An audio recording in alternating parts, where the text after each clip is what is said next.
In a world where the powers of the dormant demon lord created dungeons all around the world, and adventure parties live stream their dungeon runs, Yuke is a mage and a member of a rank party named Thunderpike. All their members are strong, and they easily clear all the dungeons they enter. However, not everything is well with their teamwork once they are outside of the dungeon. Yuke feels like he is not being paid fairly for his work, and after a successful mission, he tells his party members that he is going to quit Thunderpike. The party leader Simon and the other members tell him to stop being such a whiny because he doesn't even join the fight and just stays in the rear, burning through their items and scrolls. They claim that they will be fine without his little support, and that is the final nail in the coffin. Yuke finishes his drink and then declares that he is going to quit the party forever, and they can go and shove their rank tag up their butt. The next day, Yuke goes to the Adventurer Guild to register himself as unemployed. Just as he finishes filling the form and hands it to the receptionist, a redhead hoe suddenly lunges at him and hugs him tightly. She calls him teacher, and when Yuke sees her, he recognizes her as Marina, a sword mage whom he guided before she took her adventure test. Marina thanks Yuke for helping her earlier, and he asks how things are going for her. She tells him that everything is going well, and then learns that he is on the job market right now. Marina gets really excited on hearing that, and this thirsty bitch immediately asks Yuke to join their party. Yuke goes to meet with her party members, who were also his students along with Marina. The Elf Ranger Silk and the Priestess Rain are both glad to hear that Yuke is interested in joining their party, but they ask him if he is fine joining a D-rank party that is just starting its career. Yuke tells them that he is fine with that because hustling like a rank parties is not for him anymore.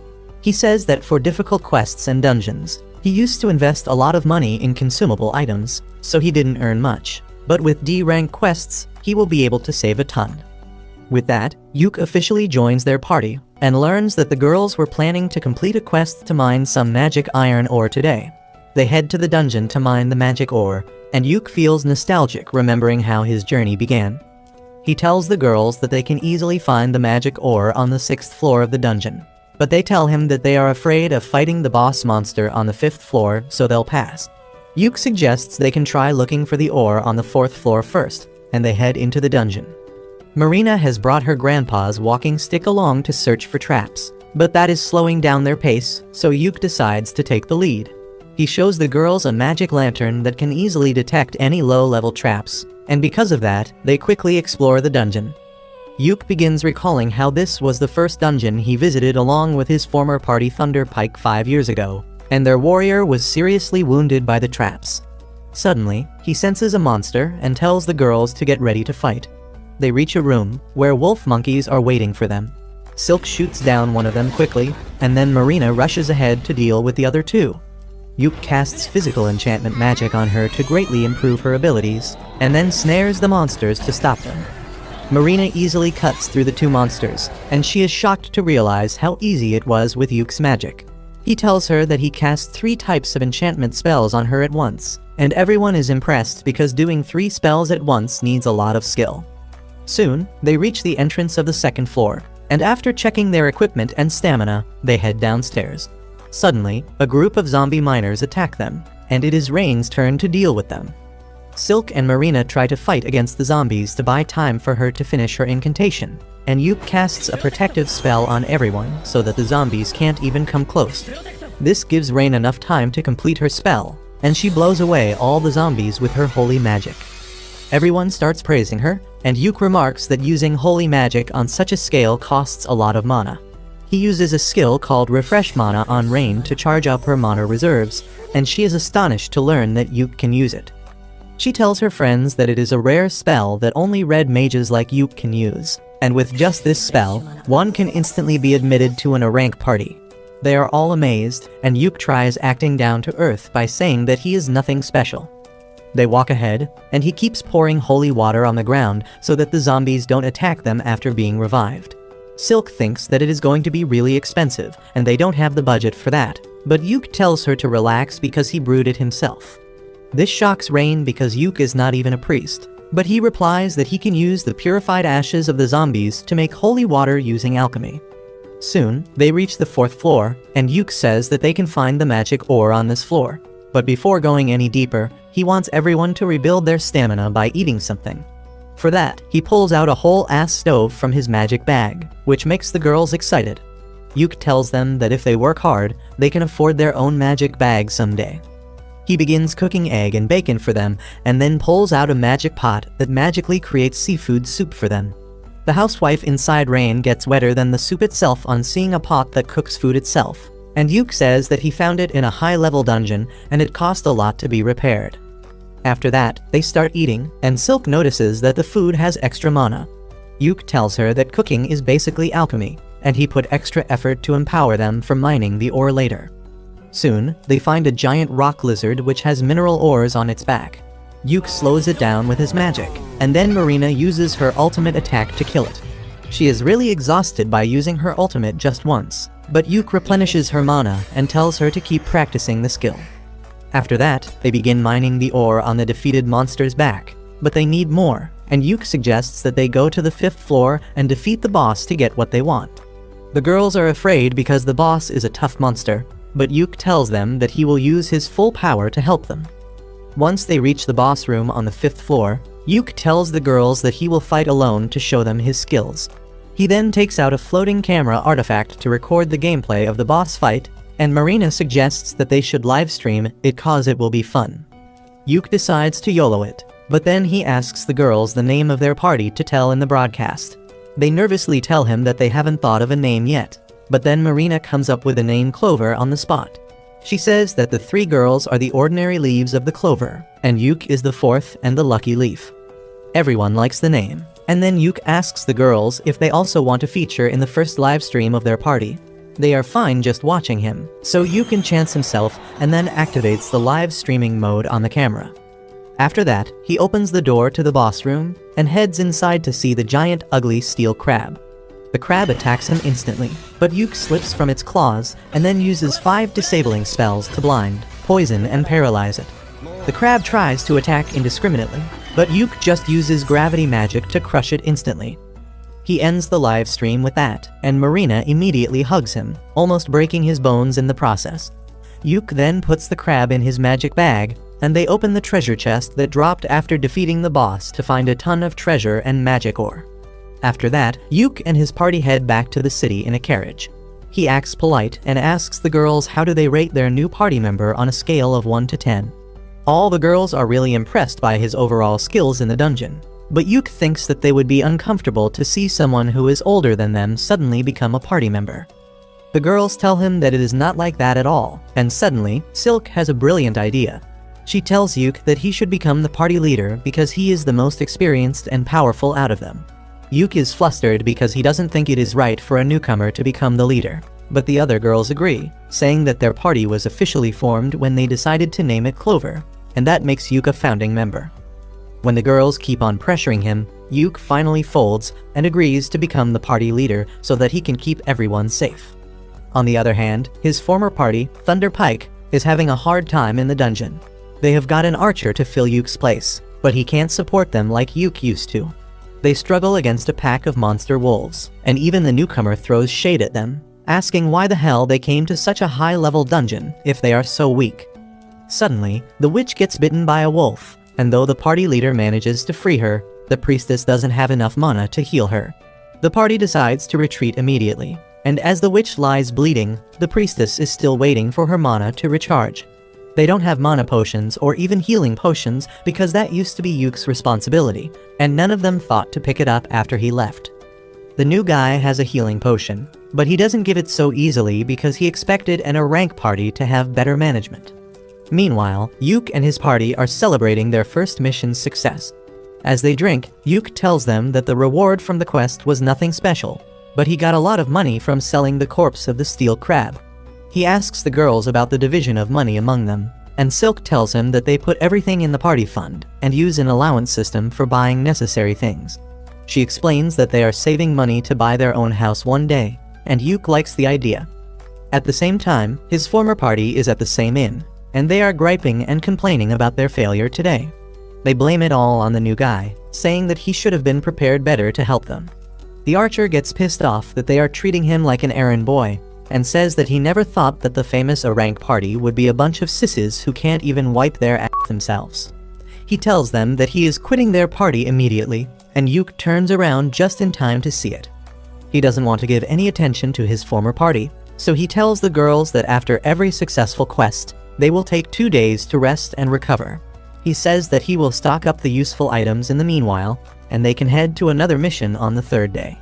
Suddenly, the inn begins to display the livestream video of Yuk defeating the steel crab that has gone viral within half a day.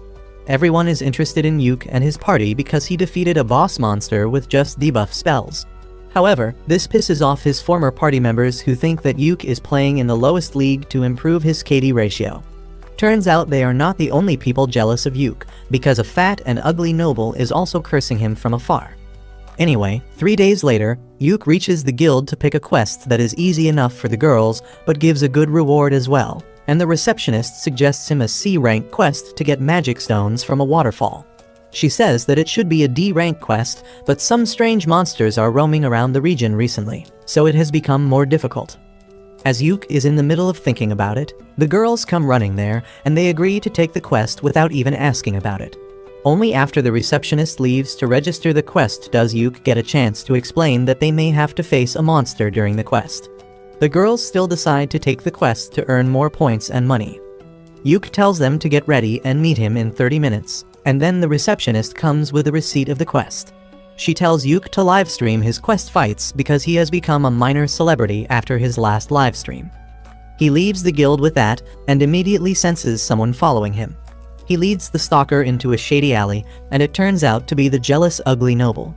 Yuk asks him if he has any business with him, and the noble pulls out his sword, telling him to leave Clover immediately. Yuk uses a snare spell on him discreetly, and then asks the fatty if he is out of his mind for telling the leader of the party to quit it. The fatty tells him that he found the girls first, and he will join their party to become their sugar daddy. But Yuk thinks that he is just a junkie who has had too much magic shrooms today. He refuses to leave the party and walks away, and as the noble tries to attack him, he trips on the snare spell and knocks himself out.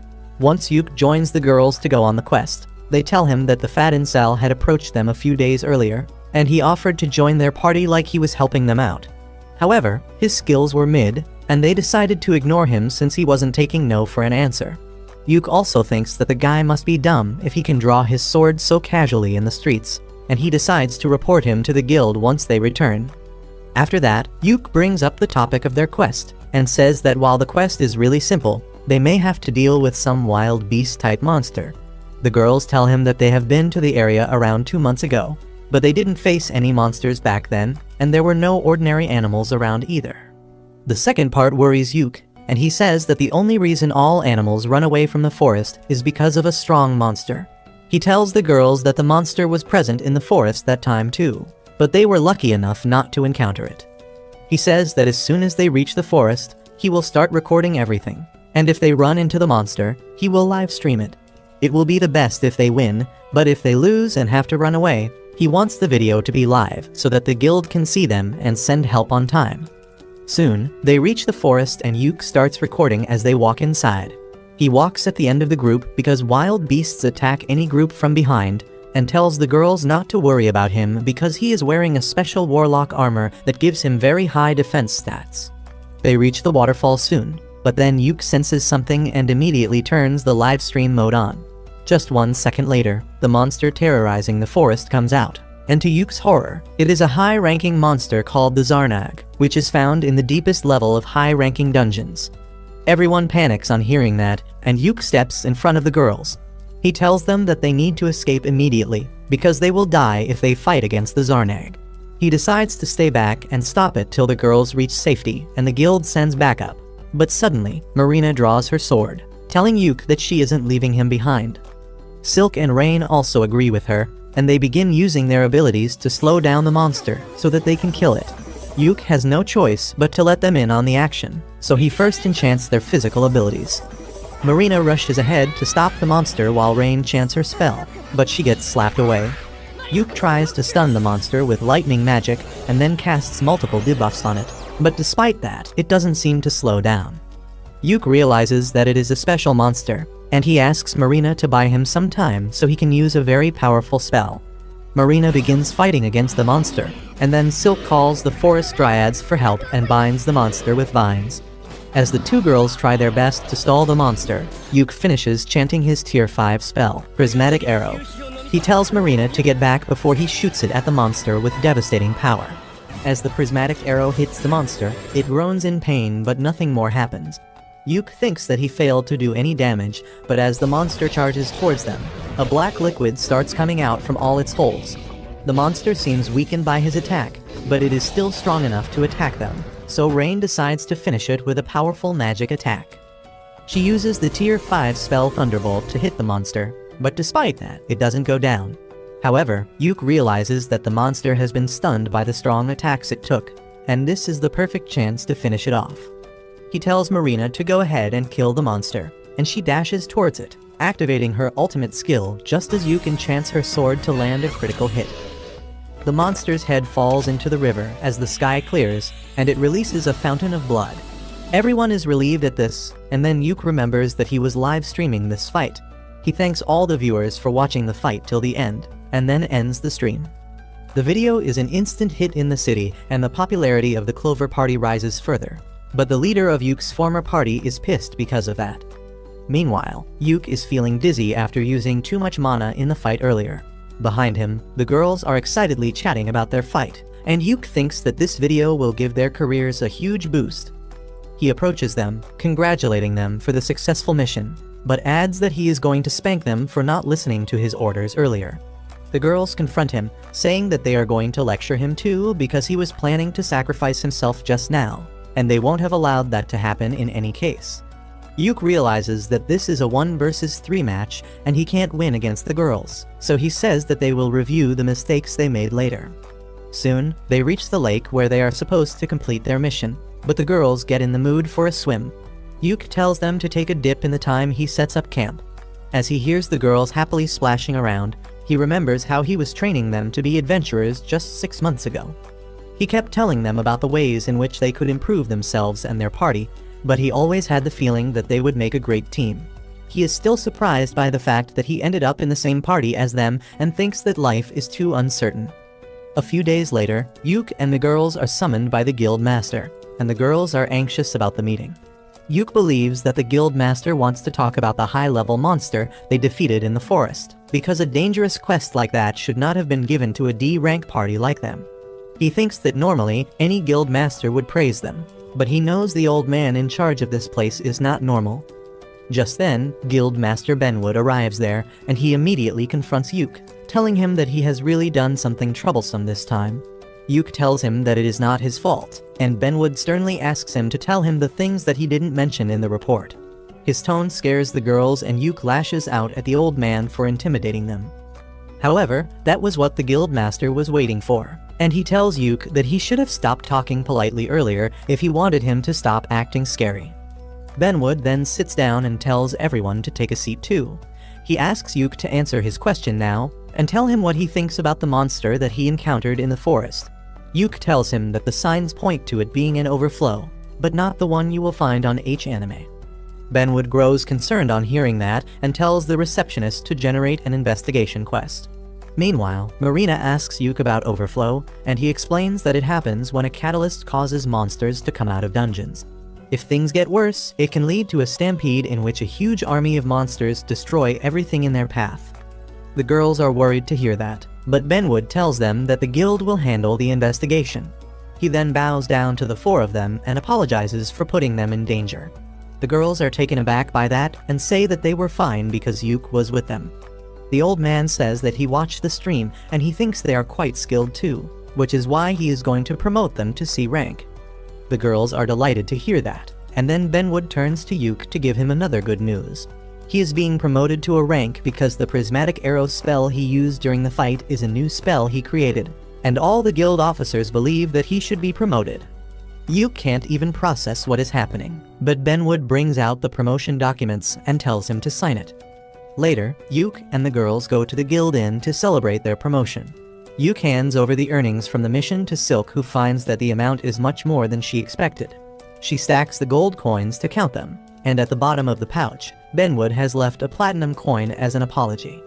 The girls are excited to see the platinum coin, and then Silk says that after adding today's earnings, they have enough money to buy their own base. They begin drinking and eating to celebrate this special occasion, and then Rain asks Yuk about his dream as an adventurer. He tells her that he dreams of challenging the last floor of the dungeon named Infinite Darkness, and that makes the girls spit out their drinks because that dungeon is said to be ridiculously dangerous. Yuk says that it is true because the final floor of the dungeon holds the Abyss Gate that leads to the underworld. He says that he has no plan to cross the Abyss Gate, but he wants to see it with his own eyes. He tells the girls about his uncle who was a great adventurer, and he challenged the final floor of Infinite Darkness dungeon and saw the gate. Even though he could not clear the final floor, his stories inspired Yuk to try it someday. Marina likes the idea and tells Yuk that they should go to the dungeon soon and livestream their fight. But he tells her that it is not so easy. First, they need to be in a rank party, and on top of that, they need permission from the government to even enter the dungeon. The girls get fired up on listening this, and they promise Yuk that they will grow stronger so that one day they can challenge the dangerous dungeon together. Soon, the Clover party embarks on another mission, and they live stream their fights as always. While Marina fights on the front lines, Yuk guides her and protects everyone with magic barriers. Silk uses the vines to tie the monster down, and then Rain attacks it with a powerful lightning spell. To finish things off, Yuk uses a magic scroll to unleash a rock magic on the monster, killing it. The livestream is well received by the audience, but not by Yuk's former party, Thunderpike. They are jealous of Yuk's success, but more than that, they are concerned about their downfall. They blame it all on the new members who join their party, calling them useless. Moreover, the wizard of their party has been avoiding going out with them lately after she was injured, and she is starting to fall behind when they go on missions. They think that maybe they should get Yuk to join their party again, because when he was with them, they didn't fail their missions so miserably. They think that they should cut the payment of the wizard girl because she is becoming useless and give a bit more money to Yuk so that he doesn't have a problem returning to their party. Meanwhile, Yuk and the girls return to the city from their mission, and they are shocked to see Thunderpike's leader Simon waiting for them at the door. Yuk is taken aback to see him, and he tells the girls to go and report to the receptionist while he deals with this. The girls go inside quietly, and then Yuk asks Simon what the hell does he want.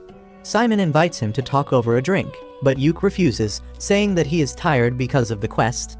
He begins walking inside, but Simon stops him, telling him to come back to Thunderpike. Marina and others are eagerly listening to this conversation from the other side of the door, and they get worried as Simon reminds Yuk about their long-lasting friendship and their dream of challenging the Abyss Gate together.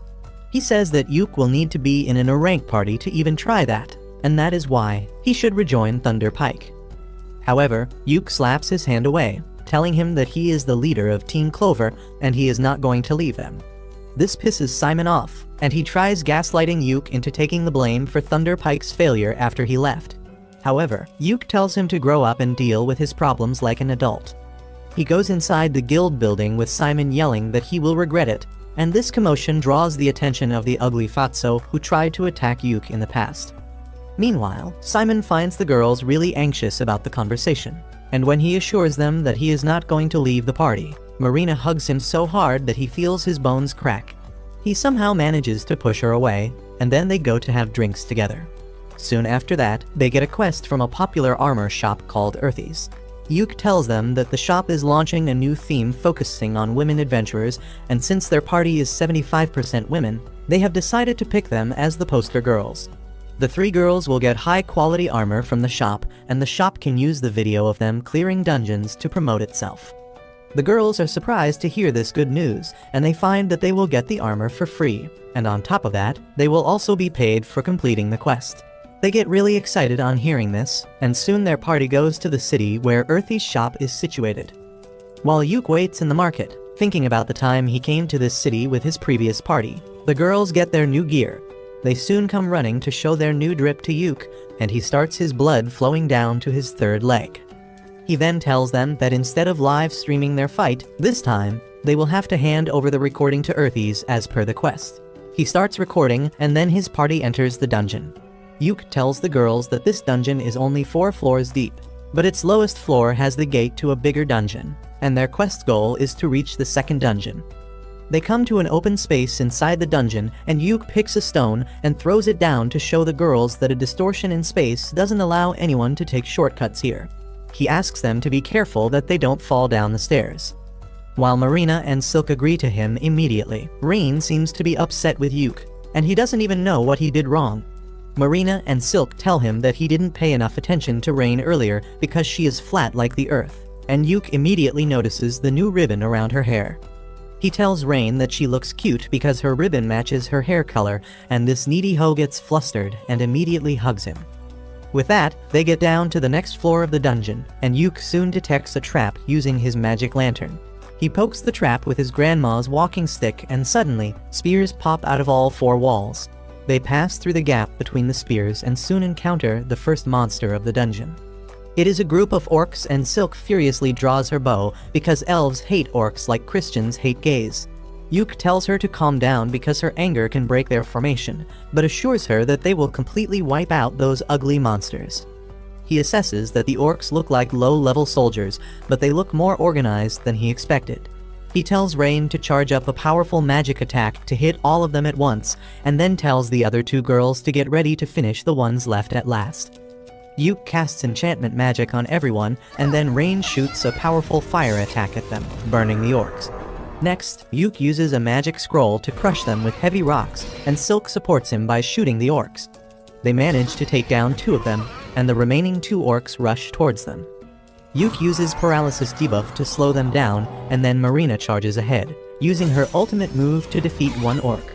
Silk shoots the other orc to keep it busy in the meantime, and then Marina attacks it too, splitting its head open with 1 strike. Yuk goes over to the dead orcs to collect their magic stones, and he asks Silk if she has calmed down now.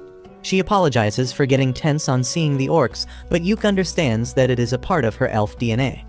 Silk is happy to hear this, and just then Marina comes there with a damaged scroll she found with one of the orcs. Yuk finds that it is an artifact that can reveal hidden abilities of an adventurer. He says that they can't use it right now because it is damaged, but he can repair it with his alchemy skills. He tells the girls that one of them can use it instead of selling it because it will enhance their talents and maybe even unlock a new job class. Both Silk and Rain tell him that he should let Marina use it since she has only 1 job class. As Marina is daydreaming about what job she will get, a treasure chest suddenly appears before them as a reward for defeating the orcs. Later, as they take a lunch break, they find that the treasure chest had a magic bag inside it, and everyone decides to give it to Rain because supporters like her need it more. After that, they head to the 4th floor of the dungeon, and Yuk tells the girls that the entrance to the 2nd dungeon used to be guarded by a boss monster, but it has been many years since one was last seen. The girls ask him more about the boss monster, and he tells them about the Shadow Stalker, a monster that appeared to be made from pure darkness. Marina spots something exactly like that in the distance and asks Yuk if he is talking about that, and he is stunned to see that there is a real Shadow Stalker in the dungeon. He focuses his camera on it because Shadow Stalkers are really rare to find. He thinks that the Shadow Stalker won't reach them quickly because no one can just jump down from a higher floor. But the boss monster decides to prove that he is built different. He jumps down and shatters the invisible barrier that prevents anything from taking a shortcut. Yuk panics and realizes that they have no choice but to fight. He immediately pulls out a scroll to cast multiple enchantments on the girls, but the boss monster sends a dark wave towards Marina, shattering her barrier and knocking her out. While Rain heals her, Yuk and Silk take a stand against the Shadow Stalker. Yuk charges at it, and as the monster destroys his barrier, he understands that it can destroy magical shields. He uses an illusion spell to distract the boss monster with a clone while he reaches behind it, and then puts 3 offensive enchantments on his sword to attack. However, just as he is about to hit the boss monster, it uses a curse spell to completely freeze his body. Yuk realizes that this monster is really strong and intelligent, and they have no way to beat it. He wants to tell the girls to run away, but his body is frozen and he can't even utter a word. The girls panic on seeing their leader being taken down, and then the Shadow Stalker sends a dark storm towards them. Rain blocks it with a holy shield, and then Silk summons strong vines to attack the boss monster. It dodges everything and then attacks Silk from behind while Rain is busy trying to revive Yuk. Luckily, Marina is back in action. Silk takes the command in Yuk's absence and tells Rain to enchant Marina's sword with Holy Element. Rain does that, and Marina tries to attack the boss monster from up close, but it keeps dodging everything. Rain uses a wide-range spell to attack him, but the boss disappears and then appears near Marina and Rain, injuring them with his sharp claws. Next, he uses powerful magic to shoot dark magic beams at the girls from all sides. But just as all hope seems lost, Yuke comes back to his senses and uses a scroll that creates a holy shield around them. He throws away the high-level artifact that protected him from lethal damage and tells the Shadow Stalker that it will pay for hurting his girls. He immediately casts 1,000 snare circles on the ground, and no matter how hard the monster tries, he cannot avoid them all. He keeps slipping, and then Yuke uses all the debuff spells he knows to weaken it. He then uses a healing spell to get all the girls in peak shape. Next, Silk uses a tier 4 spell to bind the boss monster in strong vines, and then produces sharp thorns to pierce it all over. After that, Marina attacks it with her ultimate move, and finally, Rain casts the purification magic to exorcise the monster made of darkness. The fight is over with that, and Marina immediately runs to hug Yuke and crush his ribs. After that, Yuke asks Rain what did she learn about the Shadow Stalker from this fight, and she reveals that he was a zombie with an incredibly dense mana that should not be possible naturally. She believes that this is the clear sign of an overflow, and everyone gets worried. Marina and Silk suggest that they should start a live stream to inform everyone about it, but Yuke is against that. He says that they are wearing armor that has not been made public yet, so if they reveal it without the permission of their client, it would be problematic. He thinks that they should just reach the second dungeon and complete their quest so that they can inform the guild about it quickly. He starts moving ahead, but Rain stops him and heals the injury on his face before they continue their quest. They soon come to the gate to the second dungeon and end their mission by touching it. Later, they return to the city, and Yuke reports to the guild about the existence of the Shadow Stalker. He comes out to tell the girls that they can be interviewed later, so they will stay in this city for a few more days. They are really excited to hear that and tell Yuke that they should go sightseeing in their free time, and he gladly agrees. On the other side, Yuke's former party, Thunder Pike, is having a hard time ever since he left. They complain about eating dried food because when Yuke was with them, they could eat something new each time because of his magic pot. They aren't really cooperating well with each other as well, and leaving important things to the healer and the magician. On top of that, the magician is being treated like an errand girl, and everyone tells her to learn some useful skills because she is too weak and can't contribute much to the fight. Anyway, she turns on the live stream before their party heads into the dungeon, but within a couple of hours, they return to the guild after failing the mission. The receptionist smiles as she tells them that they have been failing a lot recently, and if that continues, they might get demoted. This infuriates Simon, but the receptionist stands on business and tells him to take easier jobs to save his party's name. After that, they start drinking and eating, and the magician girl Jamie sits at a separate table. The big warrior is furious that the receptionist talked about demoting them, but Simon says that she was right because they can't take high-level quests with just the 4 of them. The healer tells him to find another party member in that case because that is his job as a leader. The 3 of them quickly come to the conclusion that they need Yuke back in their team at all costs, but they don't know what they can do to make him come back. Simon, being Yuke's childhood friend, knows that he won't return so easily, and if they want to attract his attention, they need something that will convince him. He says that if they want to get Yuke interested, they will need to challenge the Infinite Darkness dungeon because that has been his goal since the beginning. He believes that if they do a joint quest with other parties, they can attract Yuke. Simon says that they just have to pretend to be serious about it because Yuke won't be able to think properly on hearing their offer to join them. The warrior and the healer agree with him, but the magician Jamie is really disappointed by how low her party has fallen. On the other hand, Yuke and his girls are back in the city after their successful quest. As they take a stroll through the market, everyone recognizes the girls because they were in the ad video released by the popular armor brand Earthies, but some butthurt men are jealous of them as well. Anyway, they are out on a mission to find a house to rent for their party. Their broker takes them to a house in the suburbs first, but Yuke turns it down because it doesn't look too safe for women. Next, the agent takes them to another house, and everyone thinks that it is better than the previous one. Yuke asks the agent to keep it on hold for them, and he says that he has one last option to show them. He takes them to the last house, but Yuke gets nervous as they get close because Thunder Pike's base is also in this region. On hearing this, all the girls decide that they don't even need to see the third property because they don't want a bunch of assholes to be their neighbors. With that, they buy the second house and their stuff is moved in soon as well.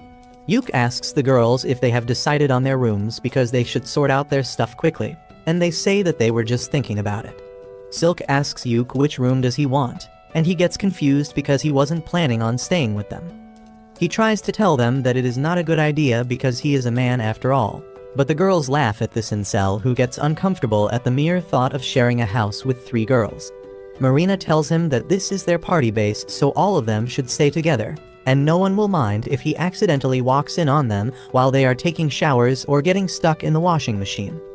Yuk tells them that he has no desire to see their thottery and asks them to keep their doors locked all the times because they should not trust any man, not even him.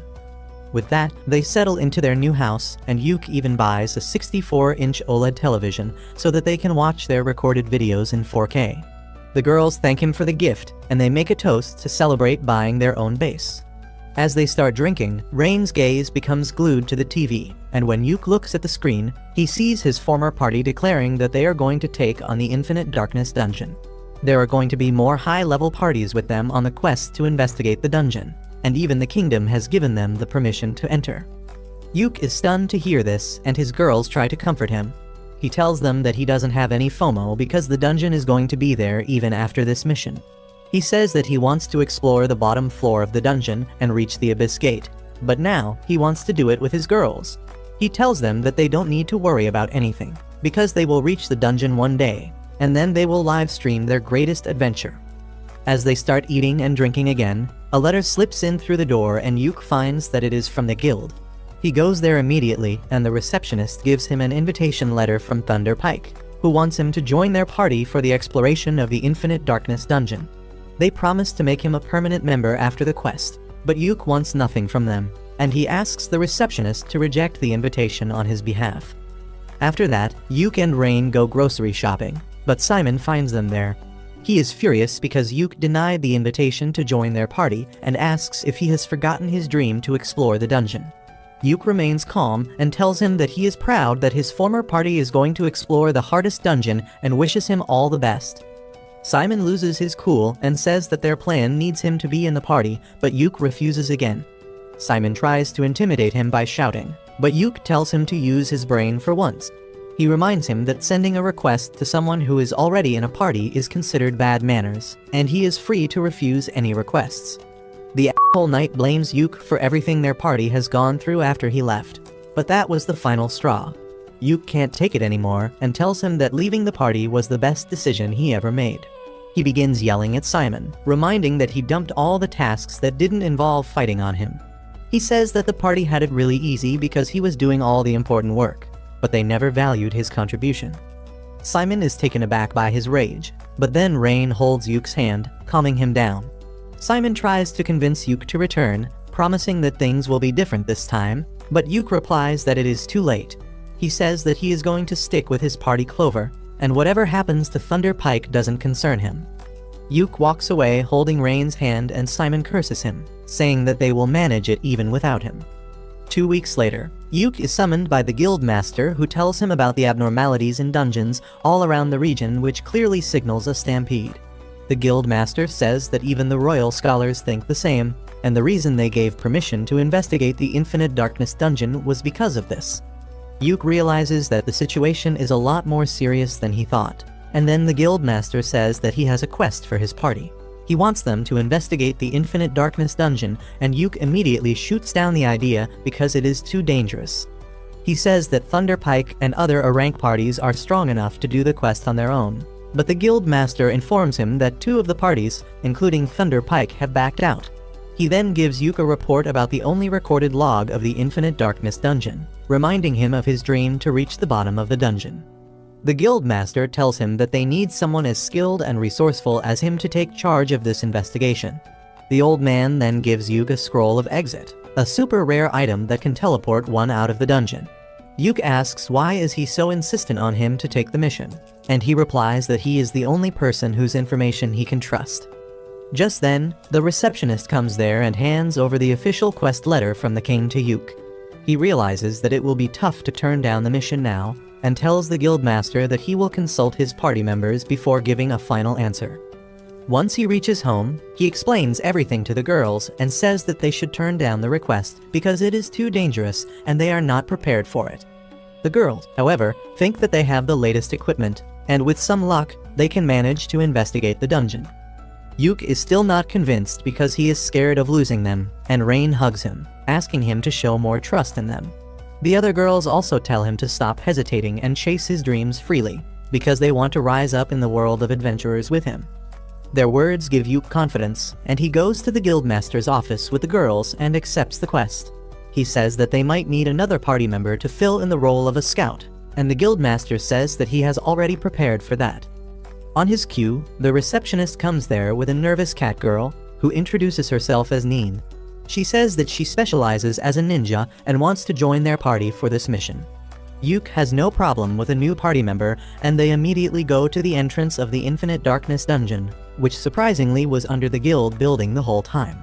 The receptionist tells them that the guild building was made on top of the dungeon entrance to hide it from the world. The guild master tells Yuk that initially, there were 3 rank parties that were going to enter the dungeon, but 2 of them backed out. Yuk's former party, Thunder Party, is the only one left, and right now, they are inside the dungeon, but their sponsors are not happy with them. The guild master then tells him to be careful on the mission and wishes him all the best. Yuk checks his party's status and finds that all of them are fully prepared to enter the dungeon.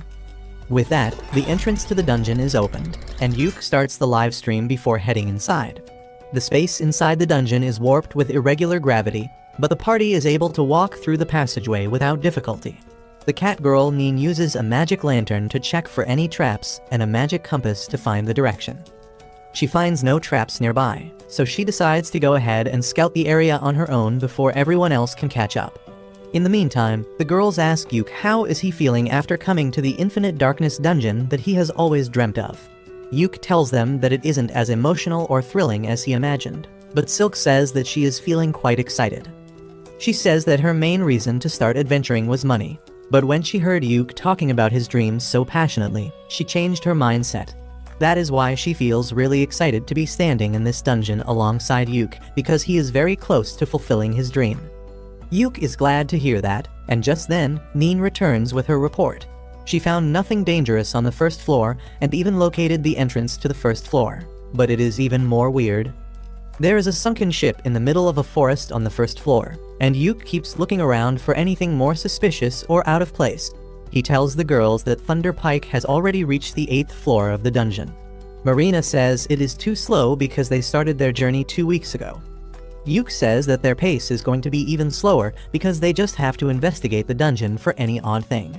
They are going to live stream everything so that the scholars at the Royal Academy can locate any problems or suspicious things. Just then, Neen stops everyone because her magic mirror shows her that a monster is nearby and they can't avoid it. They soon come across the monster, and Yuk asks Rain to hit it with a compact defensive spell and Silk to aim for its head. He then pulls a huge crossbow out of his and gives it to Marina so that she can attack the monster from a distance as well. Rain starts chanting a powerful spell, and while she takes her time, Yuk uses his special magic prismatic missile to hit the shark-headed monster. That doesn't do much damage, and the monster starts coming towards them, so Marina shoots it with her crossbow, piercing its chest. The monster gets furious because of this, and then Rain hits it with a fire spell, setting it ablaze. The monster is still standing, so Silk shoots 3 arrows at it. Seeing that it is still struggling to stay upright, Yuk gets in front of the girls to protect them, but after a few seconds, the monster finally falls down. Neen is impressed because she didn't even get to show her skills, and on top of that, she saw the unique spell that made Yuk famous. After that, they reach the safe zone and Yuk pauses the live stream while everyone rests and recovers their strength. Next, Yuk shifts everyone's attention to the treasure chest in front of them and suggests that they should open it off camera to avoid any controversies. He asks Neen to show her thief skills, and she begins poking around the keyhole to locate any traps. She finds a simple trap inside and easily deactivates it before opening the chest that is loaded with jewels. The girls start drooling on seeing so many jewels, and Yuk asks Silk to store all of them. Once she is done, he decides to inspect whatever is left in the treasure. He finds a ring artifact and a black cube artifact, which he can't analyze or understand. He tells the girls that it seems that the artifact is a baby that doesn't even know what it is. The girls get excited on hearing that the artifact is a baby, and both Marina and Rain want it. Yuk tells them that they will need to run it by the guildmaster to know what it is first, but he is sure that it is something rare. He then asks Rain to show her and then puts the ring he just found on her ring finger because it fits perfectly. He tells her that she should use this ring that can stabilize her mind, but when he looks at her, he finds that he has destroyed her mental balance by his actions. Rain is blushing like crazy because Yuke essentially proposed to her, and now she has no problem with giving the black box to Marina. They resume their exploration with that, and Nin uses the magic compass that detects the flow of air to find the entrance to the second floor. Once they reach the safe zone on the second floor, Yuke asks the girls what they think was odd about this dungeon. They tell him that the way the scenery changes constantly was odd, and other than that, only the shark-headed monster seemed out of place. Yuke agrees and adds that the treasure chest they found on the first floor was also unusual, because treasure chests are normally found in floors that are more difficult. He thinks that there must be some relation between the shark monster and the treasure chest being found on the first floor, and decides to think about it later. He says that they should head back for today since they have explored enough, and the girls agree. They walk back to the dungeon entrance, but then Nin senses someone coming towards them. It turns out to be Yuke's former party, which has got 2 new members for this mission. Simon acts arrogant as he tells Yuke that if he was going to come down here anyway, he should have accepted their invitation.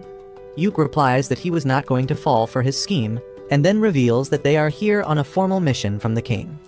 The other members of Thunder Pike get furious for no reason and call Yuke an ungrateful bastard, but Simon acts like they are partners on the same mission. He tells Yuke to hand over the livestream recording and all the items he has gathered to Thunder Pike because they are in an alliance now. He also pulls rank and says that it will be better if a rank party makes the report to the guild master, and his friends try to convince Yuke into thinking that it is the best option for his party's future. They keep telling Yuke to think of it as a great favor, and he starts getting pissed. Rain is also frustrated with their attitude, so she lashes at them for trying to use their rank to blackmail Yuke.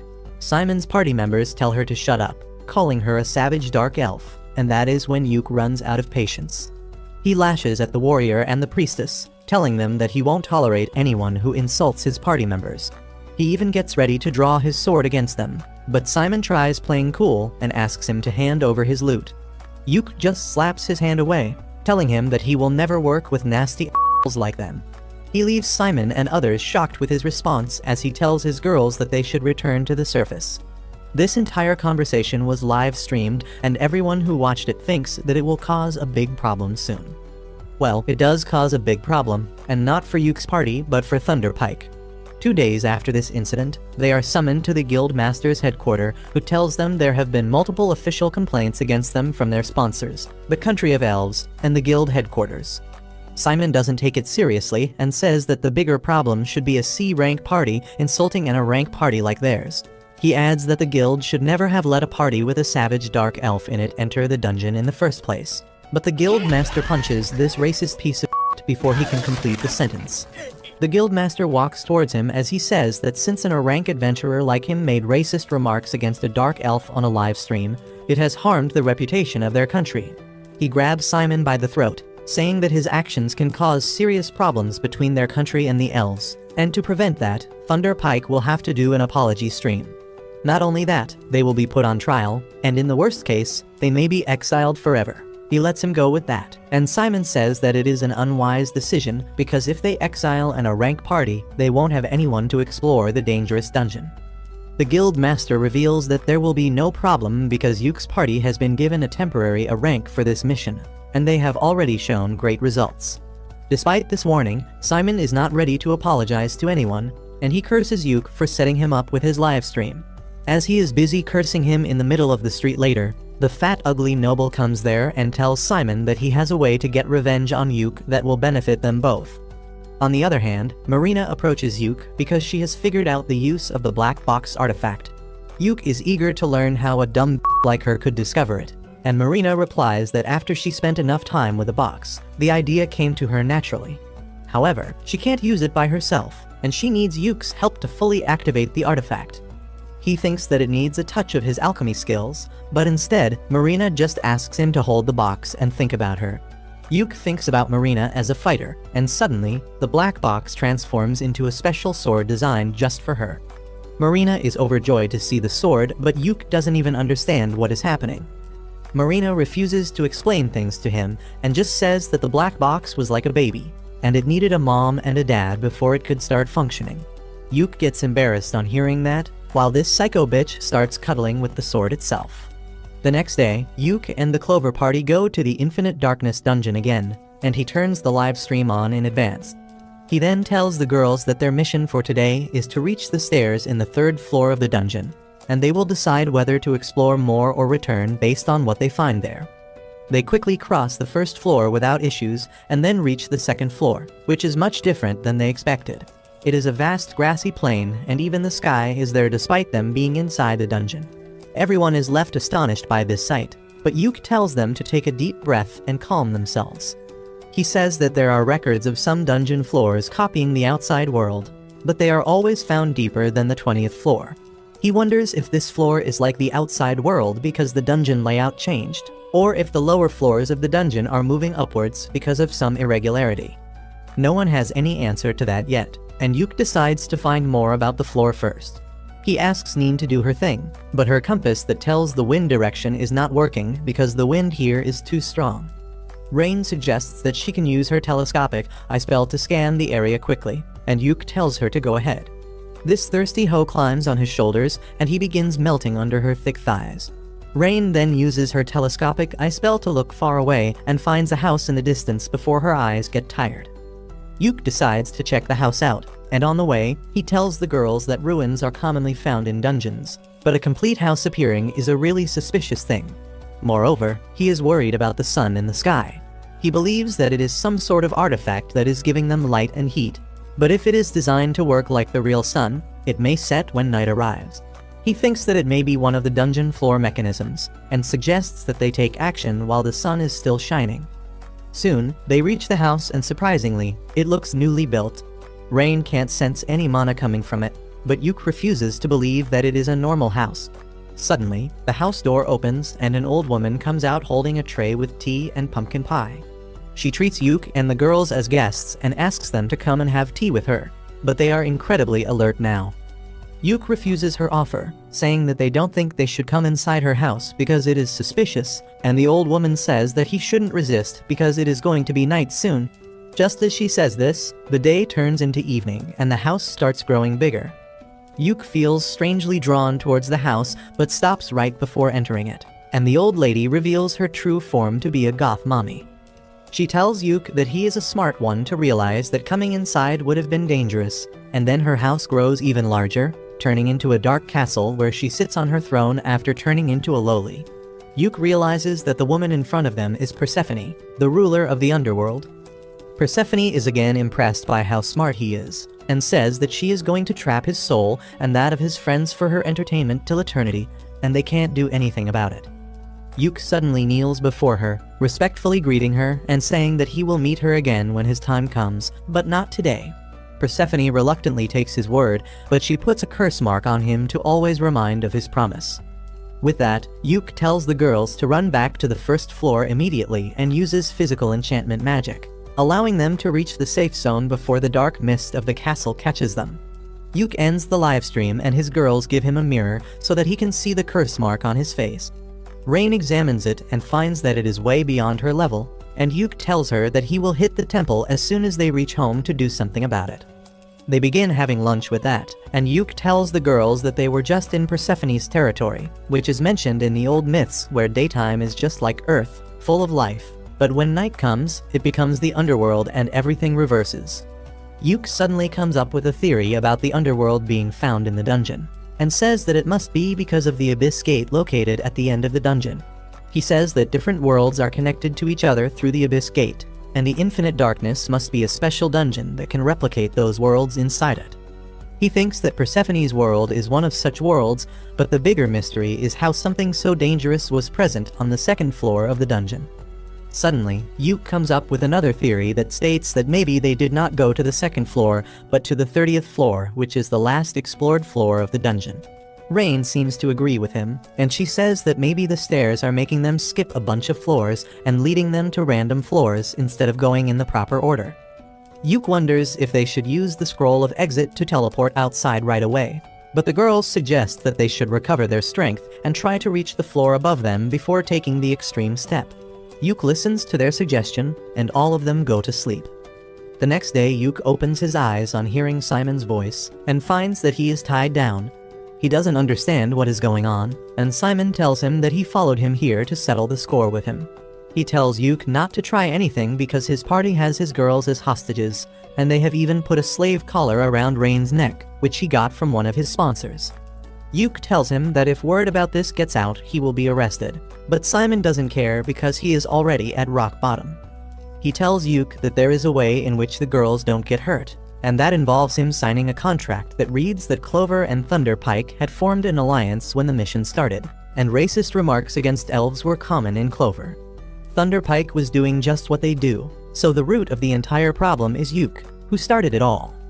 According to the contract, Yuke is going to take responsibility for everything and his entire party will be absorbed into Thunderpike to cover for the damages they have done.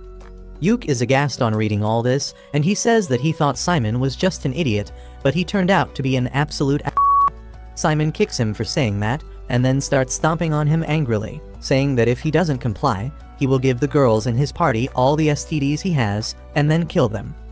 He then derails from the topic and starts cursing Yuke for the misfortunes of his party while continuing to beat him. The warrior from Thunderpike tells Simon to stop wasting his time there and share the girls with him, and to avoid that, Yuke decides to sign the contract.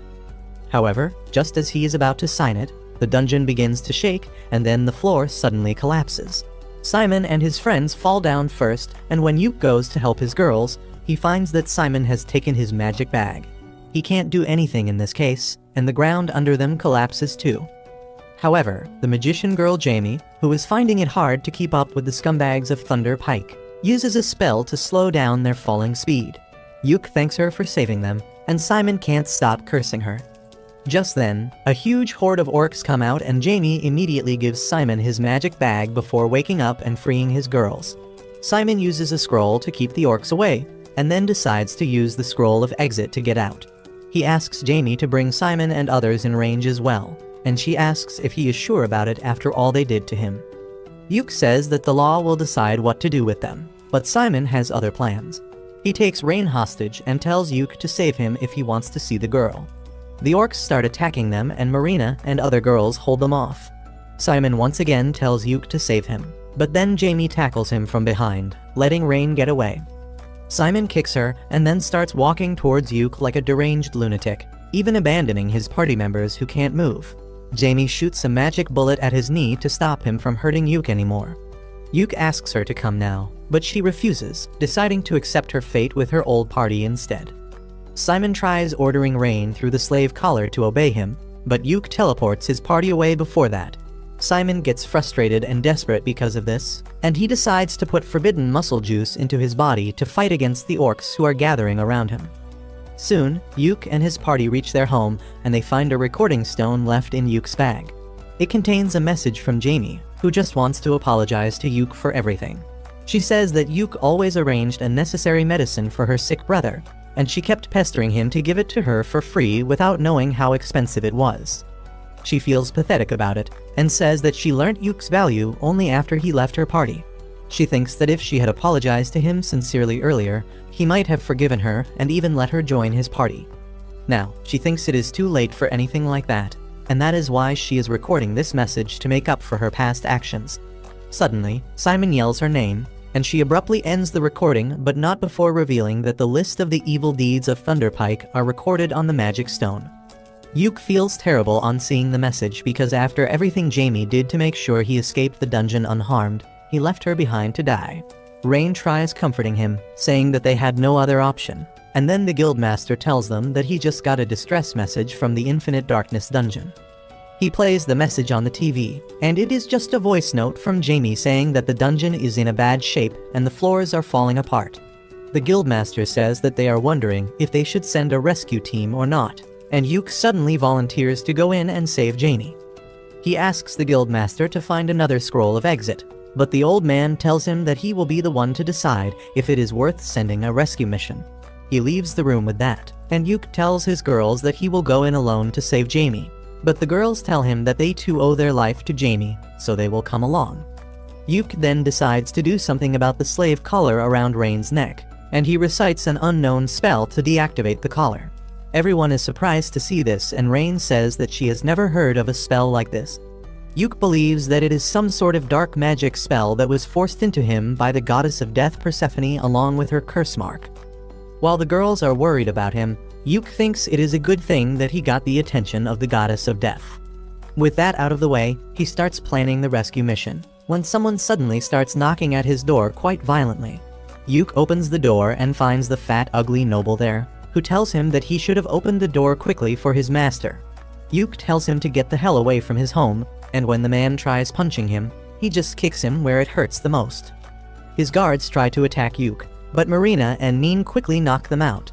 The incel is shocked to see that the girls can still go against his orders because he is sure that Simon put the slave collar around Rain. He takes out the remote control and starts calling for Rain, and she soon arrives at the doorstep. The incel gets happy, thinking that she is obeying him, but Rain hits him in the face with a crowbar, knocking him down. Rain agrees to let the bastard live because of that, but she puts the slave collar around his neck and takes the remote control from him, telling him that if he tries approaching her ever again, he will die in the most painful and embarrassing manner imaginable. The incel tries explaining himself to her, but she just stands by Yuk and holds his hand, saying that she belongs to him now. Even Yuk is surprised to hear this, but he decides to make sure that the fatty never even comes near Rain again. He walks up to him and uses a dark spell that will make his blood literally boil till he dies if he comes close to Rain. The fatty freaks out on hearing that, and then Yuk asks Marina and others to hand him over to the guards. Later that evening, Yuk and the girls have made all the preparations for the dungeon run, but they are still missing the scroll of exit, which is the most important item.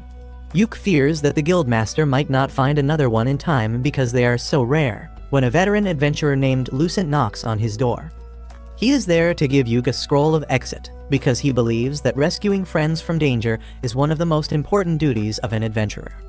With the scroll in his bag, Yuk decides to enter the dungeon again, despite the guildmaster telling him that the dungeon is going to be sealed by royal orders, and he will be punished for entering it. The old man asks Yuk if he even knows how to find Jamie in there, and he explains the theory that the stairways lead to different worlds, which are affected by the subconscious thoughts of the adventurer. The guildmaster and the receptionist remember their glory days when they raided the dungeon, and Yuk's theory makes sense to them. They tell Yuk all the best for his mission, and he just asks them to start preparing for a welcome party. With that, Yuk and his party enter infinite darkness, and they immediately run into some monsters. With Yuk backing the girls with support magic, they manage to defeat them quickly and reach the safe zone. As they walk down the stairs, Yuk keeps thinking about saving Jamie, and his trick works because the second floor turns out to be a terribly damaged copy of their city. Neen finds a blood trail, and they immediately follow it in hopes that Jamie is still alive. They find her unconscious near her apartment, but then, to their utter surprise, Simon comes out and tells Yuk that he was going to come looking for him anyway. Yuk can't believe that Simon is still alive, but Silk tells him that he is not. She can sense a dark and twisted mana coming out of his body, just like she felt from the Shadow Stalker, and she is certain that he is a zombie. Yuk finally understands that the fat incel must have given Simon a powerful artifact that turned him into a zombie so that he could still keep fighting even after his death. Simon tells Yuk that he will make him pay for everything he has done, and releases a powerful wave of dark energy, and Marina immediately charges ahead to face him. Yuk quickly buffs her, and she manages to cut off Simon's arm before retreating. However, that is pointless because he immediately grows it back. He then releases another burst of dark energy towards Yuk, who uses a scroll to create a holy magic shield. Simon immediately charges towards him for close combat, but Yuk dodges his attack and tries to snare him, but that doesn't work. In the meantime, Silk and Rain use their magic spells to trap Simon, but he easily destroys them with his dark magic. Yuk immediately attacks him head-on, and Simon keeps yelling that he will kill him and destroy everything he loves. Yuk slashes him continuously, but Simon heals from everything instantly. Yuk takes a few steps back and decides to use his special spell Prismatic Missile to attack him. Simon takes the magic head-on and remains unharmed, confident that his immortal body will not be destroyed by it, and that is exactly what Yuk wanted. Simon's body suddenly starts bursting up in different places, and he begins growing uncontrollably from every place where an explosion occurs. He becomes an ever-growing lump of flesh and doesn't understand anything. Marina is also confused, so Yuke tells her that he used Persephone's power to modify the prismatic missile so that it stays active as long as the target is alive. Since Simon is immortal now, he will keep on suffering from the spell till eternity. Simon asks Yuke to stop his spell, reminding him that they are childhood friends, but he has nothing more to do with the bastard, and he walks away while Simon keeps exploding and growing like a cancer. Rain has been trying to heal Jamie in the meantime, but neither healing magic nor potions work on her wounds that were caused by Simon's dark magic. She has lost hope of surviving and apologizes to Yuke one final time before dying, but he tells her not to give up just yet. He uses Persephone's power to dispel all curses from her, healing her injuries instantly. Jamie faints as soon as her injuries are cured, but Rain is certain that she will be better now. Suddenly, the sky turns dark and a bunch of shadow stalkers spawn out of nowhere. They begin tearing apart Simon, and he keeps screaming in pain while his body continues to grow. Yuke bids farewell to the man who was once his friend as he uses the scroll of exit, leaving Simon to suffer in the dungeon for an eternity. 1 week after this incident, the guildmaster summons Yuke and Jamie to hand over their punishments. Yuke and his party's punishment is just a deduction of their score and a 1-month ban on any adventurer work, while Jamie's punishment is cancellation of her adventure license for 1 year. Neither of them can believe that they are getting off this easy, but the old guildmaster tells them to not think too much about it. They leave the guild after that, and Jamie still cannot stop apologizing to Yuke for everything Thunderpike did to him. She feels pathetic for taking advantage of his kindness for so long and wants to change, but Yuke tells her that she has already changed enough. Jamie starts falling for him, and she thanks him with a bright smile before they both head to their homes. A few days after that, Yuke visits the guild receptionist to make Neen a permanent member of Team Clover. The receptionist is glad to hear that and says that she will immediately start the paperwork. Yuke suggests that she should ask Neen about that first, but the woman knows what she is doing. She opens the door to the room, and Neen, who is snooping in on them, falls to the ground immediately. The receptionist lashes out on the catgirl for that, but Yuke tells her that it is fine. He then asks Neen if she wants to join his party, and she is more than happy to accept his offer. Suddenly, the receptionist hugs Neen, because as her mentor, she is really happy that she is joining a really great party. After their touching moment is over, Yuke leaves the room with Neen, who tells him that she was here to deliver a letter to him from Silk. As Yuke opens the letter, he tells Neen that they should check on Jamie before going home, and the catgirl silently follows him. Jamie has become a librarian now, and she uses her magic to place books in high shelves. Yuke and Neen come to the room and start making small talk. Yuke tells Jamie that this room belonged to the guildmaster, but he couldn't maintain it after bringing too many different books here. Jamie sighs, saying that it will take her a week to organize all the books and records in the room, and that greatly impresses Neen because a dimwit like her would need an entire year to do the same. Jamie is taken aback by that, but then she calms down and thanks Yuke for helping her get a job at the guild. She also thanks him for providing medicines for her brother, and then asks if he needs anything from her. Yuke tells her that it is Silk who actually wants to talk to her. He asks Jamie to stop by their house when she is going back home, but has no clue about the topic. Anyway, Jamie is almost done with her day's work, so she tags along Yuke and Neen as they head home.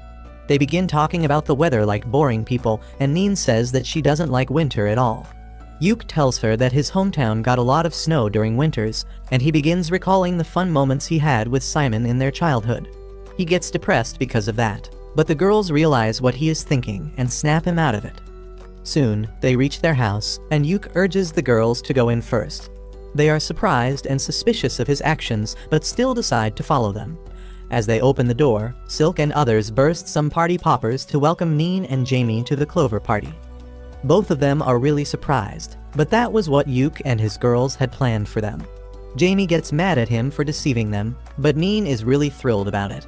She feels happy on becoming an official member of Clover, and the girls take her inside.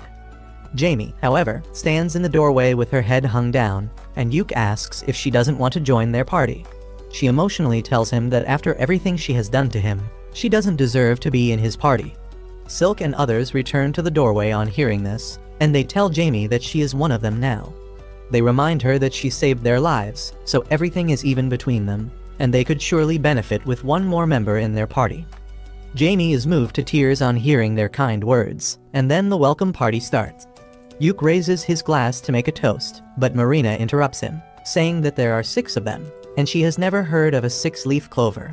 Even Rain has never heard of that, but Jamie has, and she says that in flower language, a 6-leaf clover means glory. Yuk is glad to hear that their party name still makes sense, and he makes a toast to their future. Once the party is over, he walks Jamie home, and they start talking about the old times. Yuk says that when he first came to the city, he admired Jamie because he was a country bumpkin, and she gave off city girl vibes.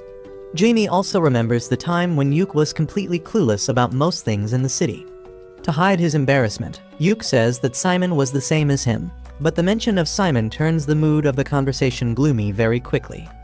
Both Yuk and Jamie steer the conversation to their first mission as an adventuring party, and Yuk says that even though things were not good for him generally, he had fun with Thunderpike. He then says that maybe it is his fault that Thunderpike was completely destroyed, but Jamie doesn't think so.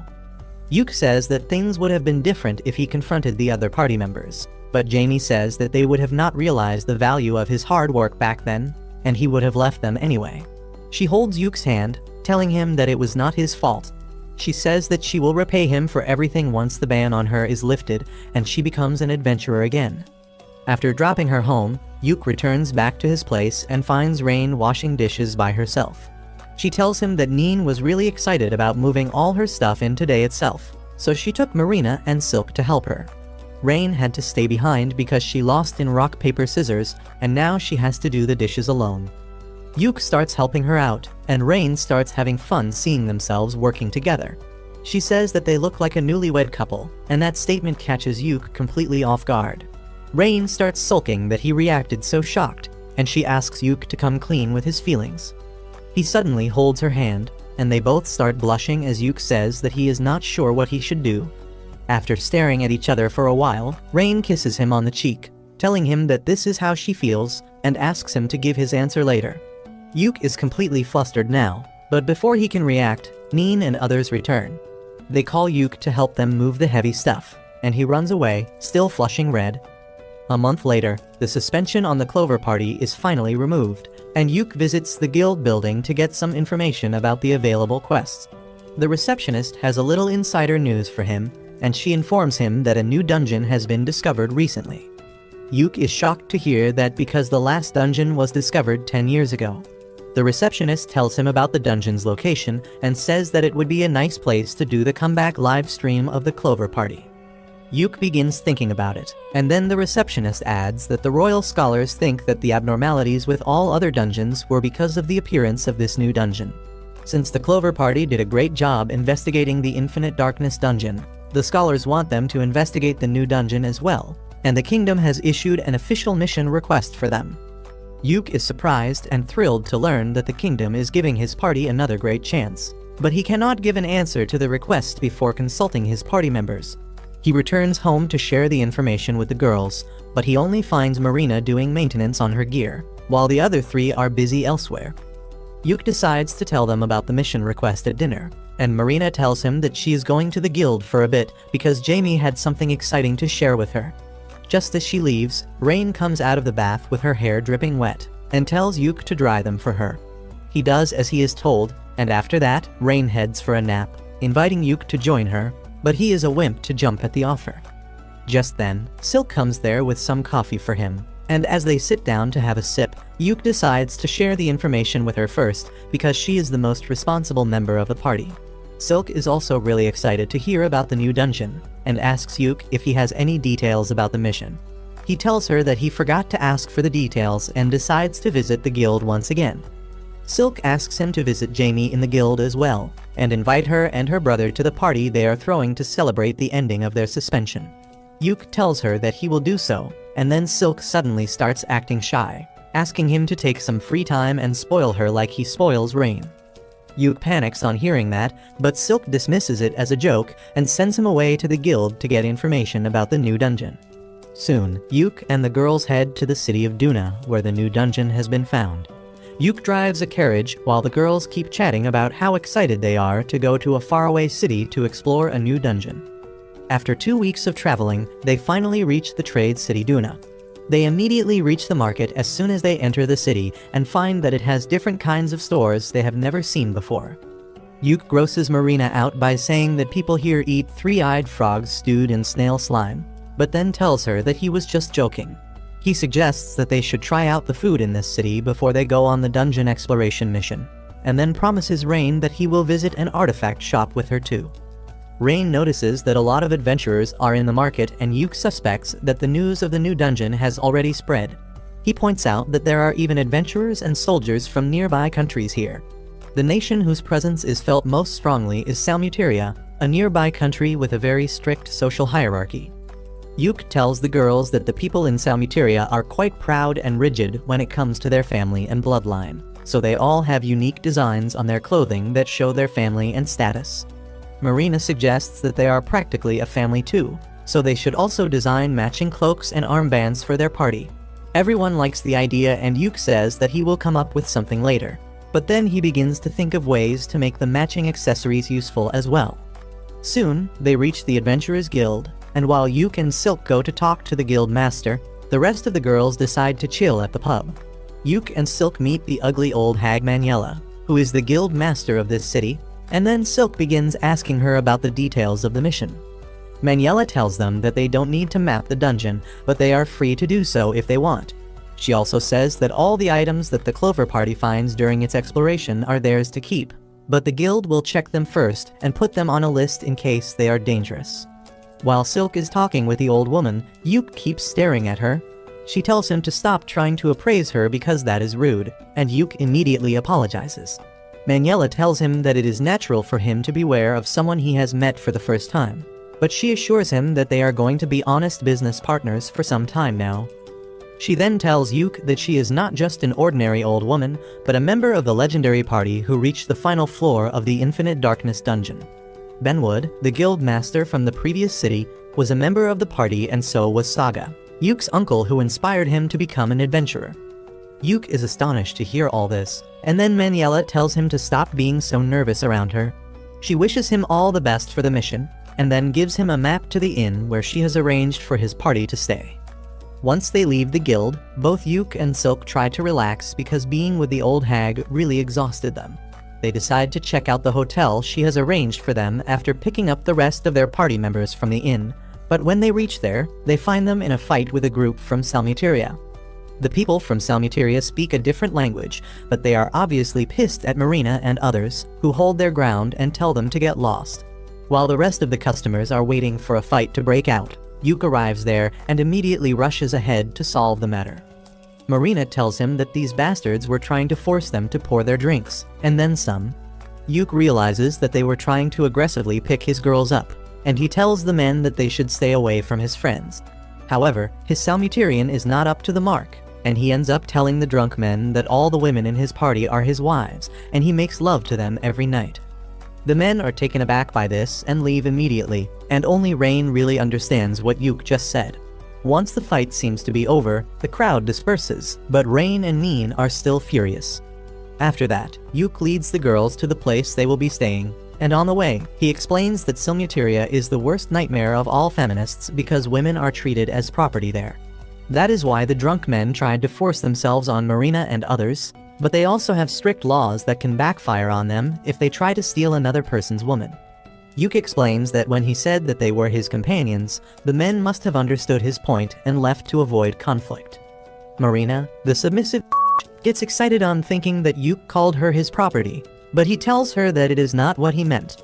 She tells him to quickly make matching cloaks for the party so that everyone knows they belong to him. Just then, Rain also tells Yuke that his Salmuterian was not correct, but instead of explaining what he really said, she begins to giggle uncontrollably. Soon, they reach their hotel, and the elf manager turns out to be a big fan of the Clover Party. She tells them that all their expenses will be covered by the guild, so they can order anything they want. Also, the entire hotel is reserved for them as long as they are going to stay here, and the manager tells them to pick any room on the second floor. Yuke and others thank her for her hospitality, and the manager decides to show them her hotel's speciality before they go to their rooms. She leads them to a hot spring in the backyard, and only Neen has seen one before. She eagerly tells her friends about how hot springs work and invites them to take a dip with her before having dinner. The next day, Yuke and Silk hold a meeting to explain their strategy for the upcoming mission. They say that they will follow the same pattern they used during the Infinite Darkness dungeon mission and livestream everything. Their goal is to fully explore the dungeon till the 5th floor, after which it will be open to the public. Silk explains that they only know that the 1st floor of the dungeon is partially underwater, and they can find a lot of water and bug-type monsters there. Moreover, they need to be fast while exploring the dungeon, because there are 2 other parties who will be sent on the same mission as them. Yuk tells the girls that they don't need to take part in this exploration race because the other 2 parties are more experienced than them, and if they try to compete, they might get injured. After explaining this, Yuk says that on the first day, they will aim to reach the 2nd floor and then cover the entire 1st floor to get a good idea of what the deeper floors are like. He then tells Neen that her airflow artifact might not be able to help her find the way out in the dungeon because of all the water, so she should come up with another way to find the proper way. After that, Silk tells everyone to finish their preparations by the end of the day because they will be heading to the dungeon first thing in the morning. The next day, they head to the dungeon's location, and Manuela is there to greet them at the observation center set up by the royal scholars. Marina asks her the name of the dungeon, and Manuela says that it has not been named yet because they don't know what is inside. She tries to encourage Marina by saying that her party might be the one to name the dungeon, and everyone gets excited on hearing this. With that, they go to the entrance of the dungeon, and Yuk starts live streaming to let the world know that Clover is going to explore a new dungeon today. The party enters the dungeon, and while Yuk and the girls are chatting excitedly about their expectations from the new dungeon, Neen finishes scouting the way ahead. Yuk asks her if she finds anything special, and the cat girl tells him that she saw something that she doesn't recognize or even understand. Everyone follows her, and Neen shows them the strange floating chains around the corner using a mirror. Even Yuk has not seen anything like it, but he suspects it to be a monster, so he tells the girls that they are going to attack it. He enchants their physical abilities before rushing at the chain monster, who begins attacking them as soon as they come in his range. Yuk uses his debuffs to slow it down, giving Marina and Neen the chance to attack it up close, but they don't do any damage at all. The monster suddenly grabs rocks and starts yeeting them at the party, so Yuk hits it with another round of debuffs. The monster attacks him in response, but Rain stops it using a thunderbolt. Just as the monster is pushed back by her attack, Marina leaps at it, unleashing her ultimate move to slash the chains and the core of the monster in half. She is really exhausted after this fight, and Yuk decides to analyze the enemy they just fought before moving ahead. Neither Rain nor Silk have a clear idea, but they tell him that the monster was like a magic creature, but it also had dark and corrupted energy like zombies. Yuk decides that it is best to let the royal scholars handle the decoding process, and he begins picking up the pieces of the monster. Rain suddenly notices a shiny ring in the rubble, and Yuk picks it up. He tries to appraise it, but doesn't find anything helpful information about it, so he leaves it for the scholars as well. After that, Neen decides to scout the region ahead quickly, and Yuk begins to worry that this dungeon might be really difficult if they faced such a strong monster right off the bat. Marina has some input about the monster, and she claims that it felt like a human. She explains that her samurai job gives her an idea about what she is killing, and Rain agrees with her because even after they killed the monster, it dropped no magic stone. While everyone is wondering what the monster really was, Neen returns after finding the staircase to the 2nd floor. However, she shocks everyone by revealing that the stairs go up instead of down like they do in normal dungeons. Yuk is curious, but then Neen says that she found another weird thing ahead. She leads the group to a small study area that seems oddly out of place. Yuk finds a book in a drawer, and after Rain confirms that it is not cursed, he opens it, only to find that he can't read the language. He decides that they should go to the stairs and rest there before planning their next step. But as he sees the bright lights in the safe zone, he is suddenly reminded of Simon's brutal fate. The PTSD from the memory starts hurting Yuk intensely, and he cuts the live stream as he tells the girls that they should rest now. They are worried about him, and Rain puts her robe over his head to protect him from the lights before telling him to take a nap. Yuk takes up on her offer, and after sleeping on her lap for a while, he wakes up refreshed. He then tells his worried friends about how the lights reminded him of the sky on the day he fought Simon, which triggered his PTSD. The girls suddenly cling to him, offering to be his unpaid therapists, but Yuk tells them that he is fine now. After dealing with his trauma, he asks them if they should explore the 1st floor some more or go to the 2nd floor, and the girls choose the second option. Yuk believes in democracy, so he decides to go with the majority. But before doing anything else, he tells them that it is lunchtime. While he starts cooking, Marina brings out another video recording drone so that they can live stream their dungeon cooking videos on another channel for maximum profit. After the lunch break, the party heads to the second floor. To their shock, the second floor is in the form of a well-maintained city that gives Yuk the flashbacks from the Infinite Darkness dungeon. He realizes that something really strange is happening here, and he tells the girls that they need to head back, when suddenly, he hears a voice telling him that he is right. Everyone gets into position to fight, and then an old wizard suddenly appears in front of them out of nowhere. He introduces himself as Loj, a poor old man who is left behind in this broken world. Yuk asks him why is he in this dungeon, and Loj is amused to learn that this place is a dungeon in their reality. He tells Yuk and the girls that this city was once called the City of Joy, but now things have changed a lot. Everyone is confused by the senseless statements of the old man, and the girls ask him if he is the only one in the city now. Loj tells them that the king and all the people in the city are here too, but he cannot explain the details of the situation to them in a way they will understand. He then starts to disappear into black smoke, but tells Yuk that they will meet again, calling him by his full legal name. Yuk panics because he never told the old man his name, and as he feels Persephone's curse activating, he gets even more paranoid. He tells the girls that they need to dash now, but then Marina points towards an unconscious girl lying in front of them.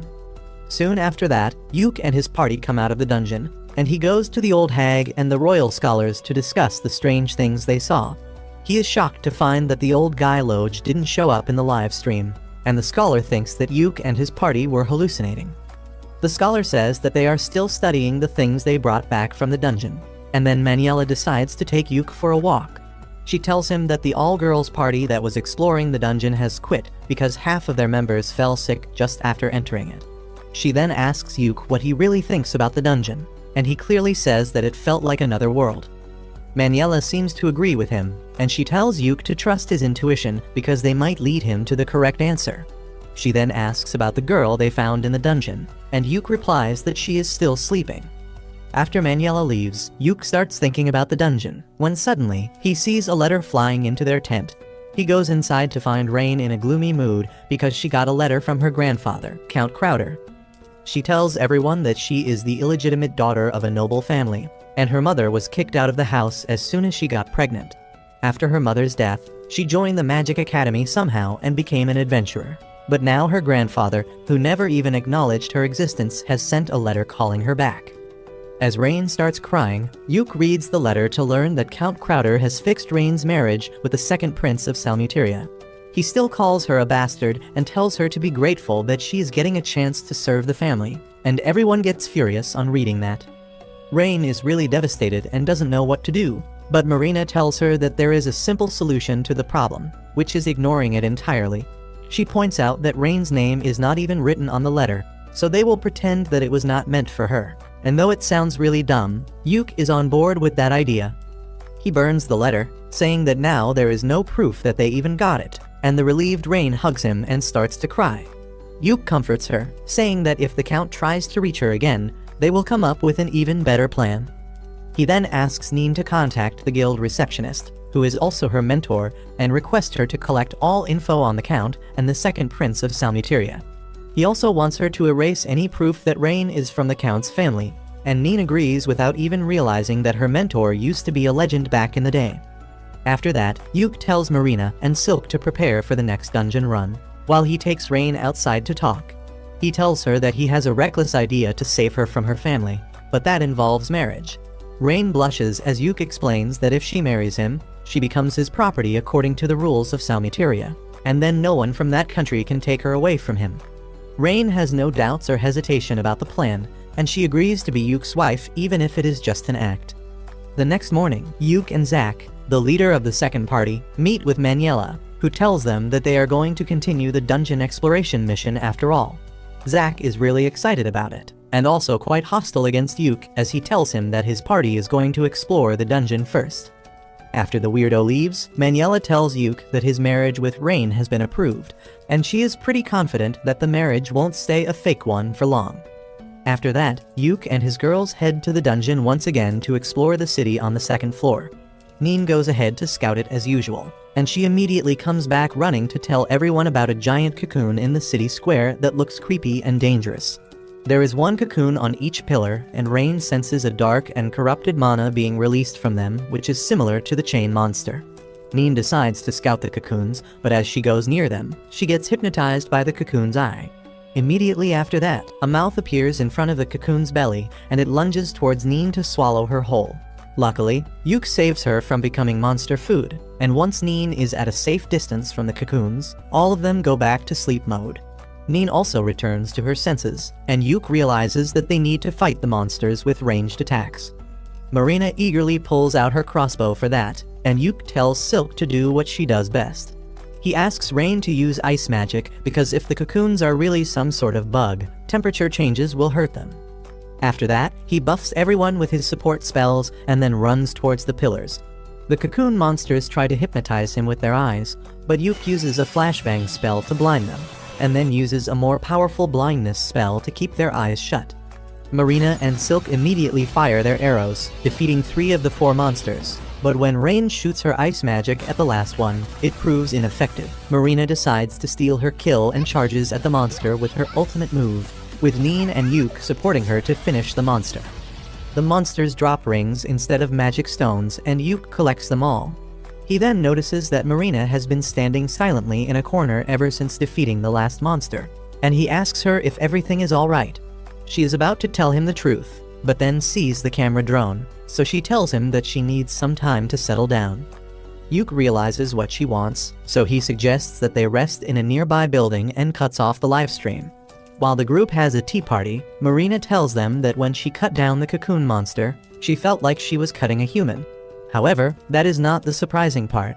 She says that the pillar she cut down along with the monster felt like a human too, but she couldn't be certain even though she should be because of her samurai job class. Everyone is stunned to hear this, and Yuk suggests her to try cutting something in the room, but Marina says that she has already tried that, but the results were still not clear.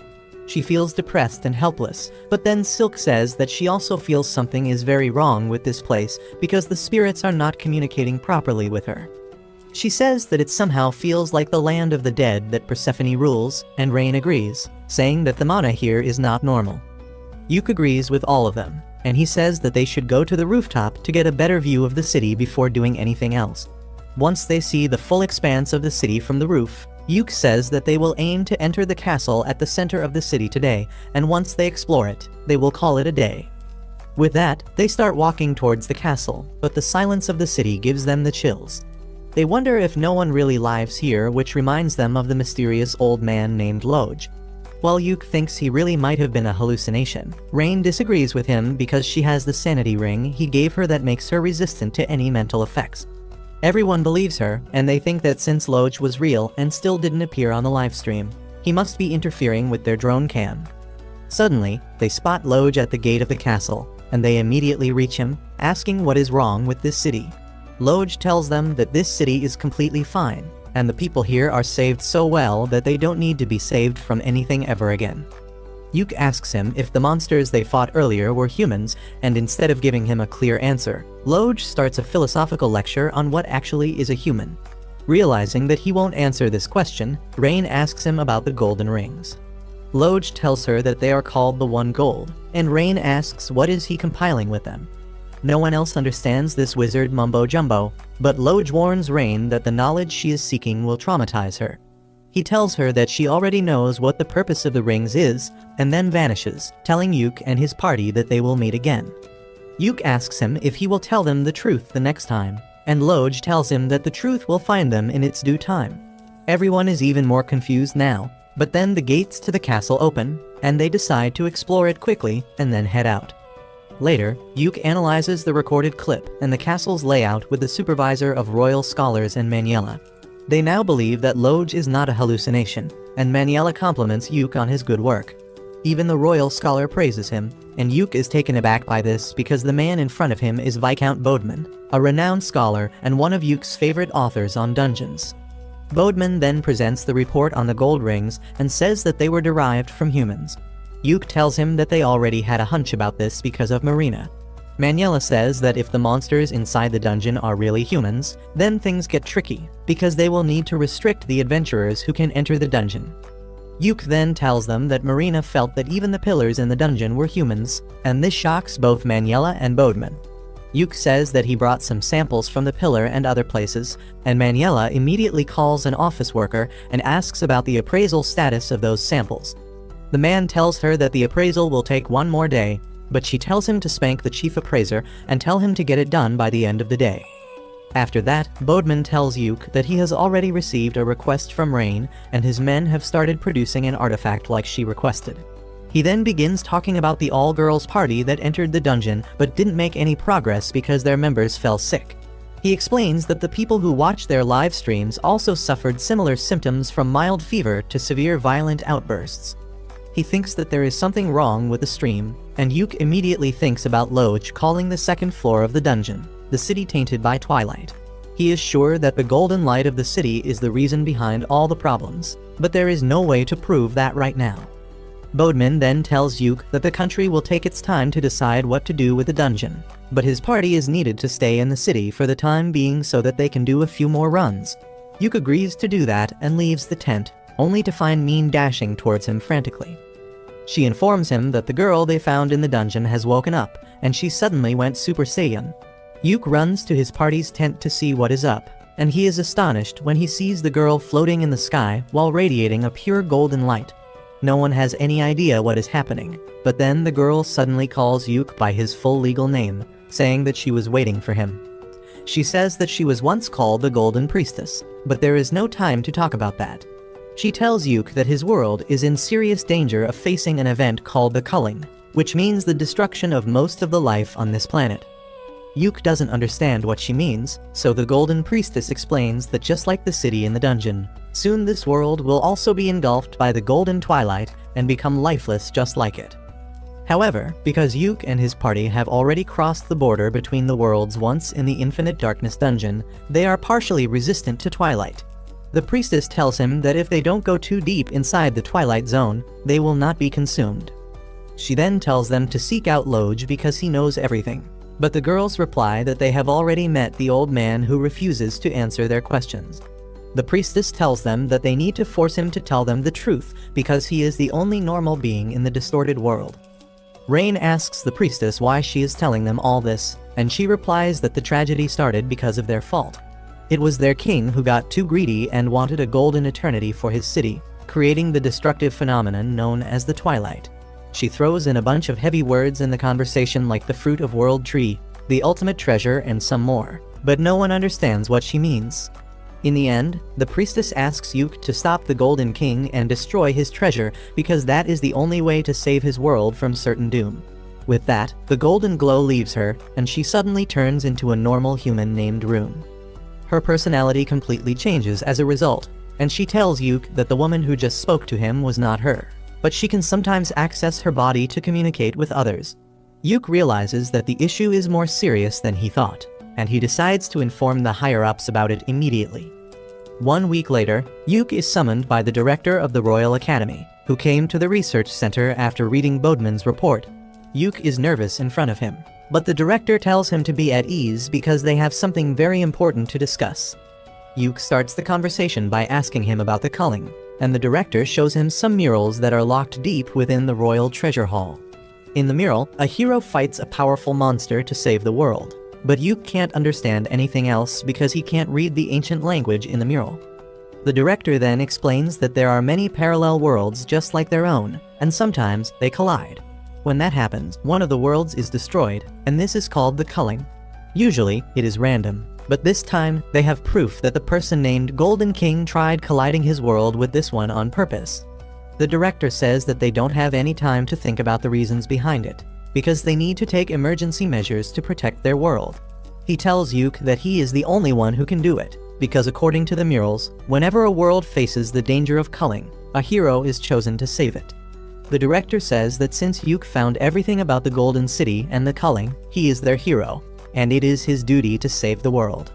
Yuke panics on hearing this and tells the director to cut him some slack because he is not qualified for the job.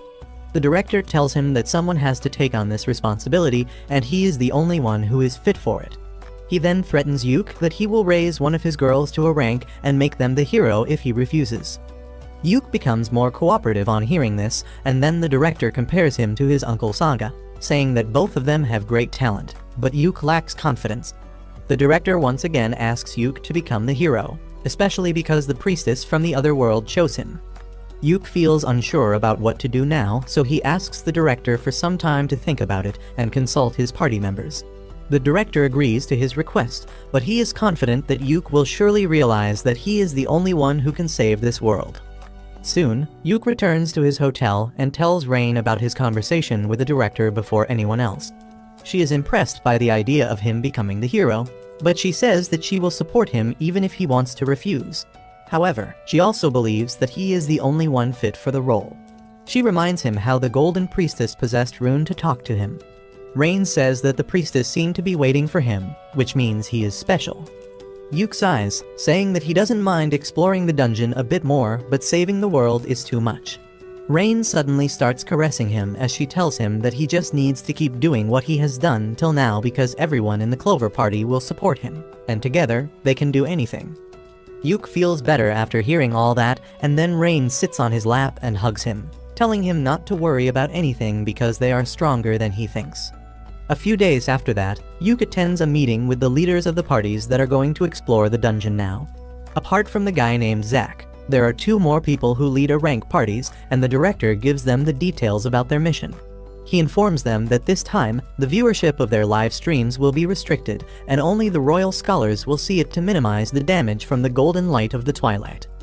After that, Zack suddenly gets angry because Team Clover is still participating in the dungeon raid even though it has become more dangerous.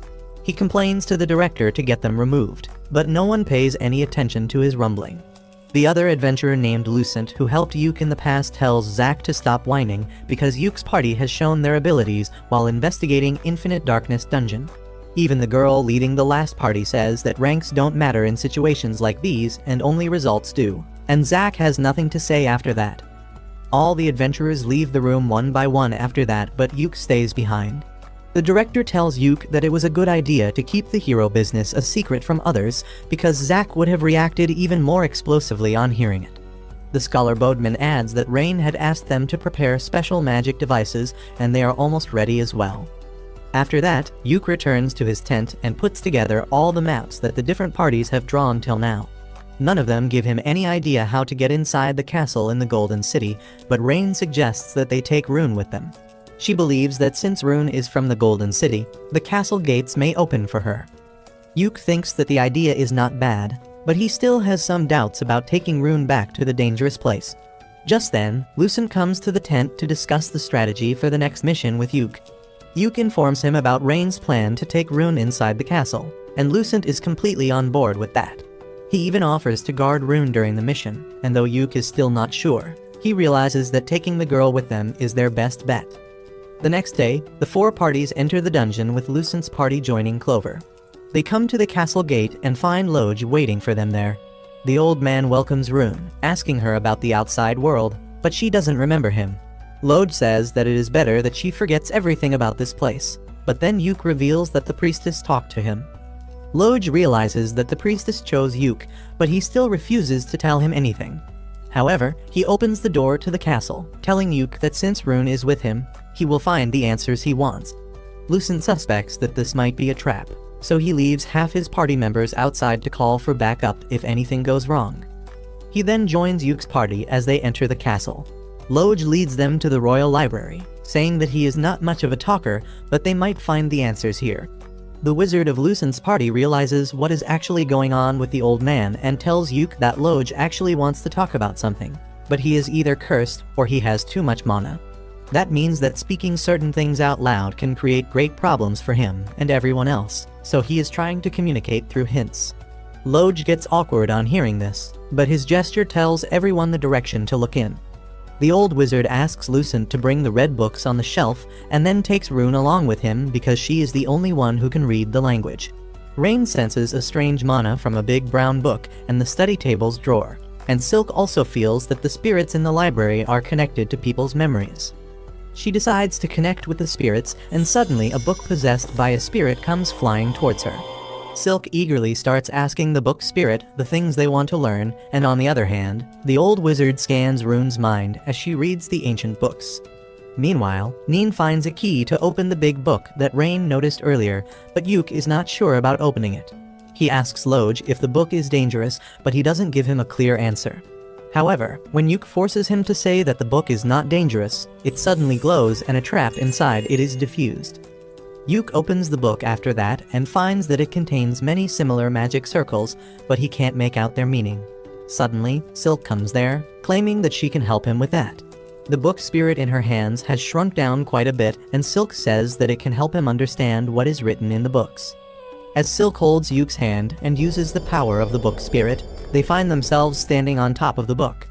The book spirit turns into a white snake named Biblion, and tells Yuk that he cannot understand the true meaning of the book just by reading it. The spirit snake says that it will interpret the book correctly for him, and Yuk takes up the offer. The spirit snake uses its power to drown Yuk into the memories of the person who wrote the book.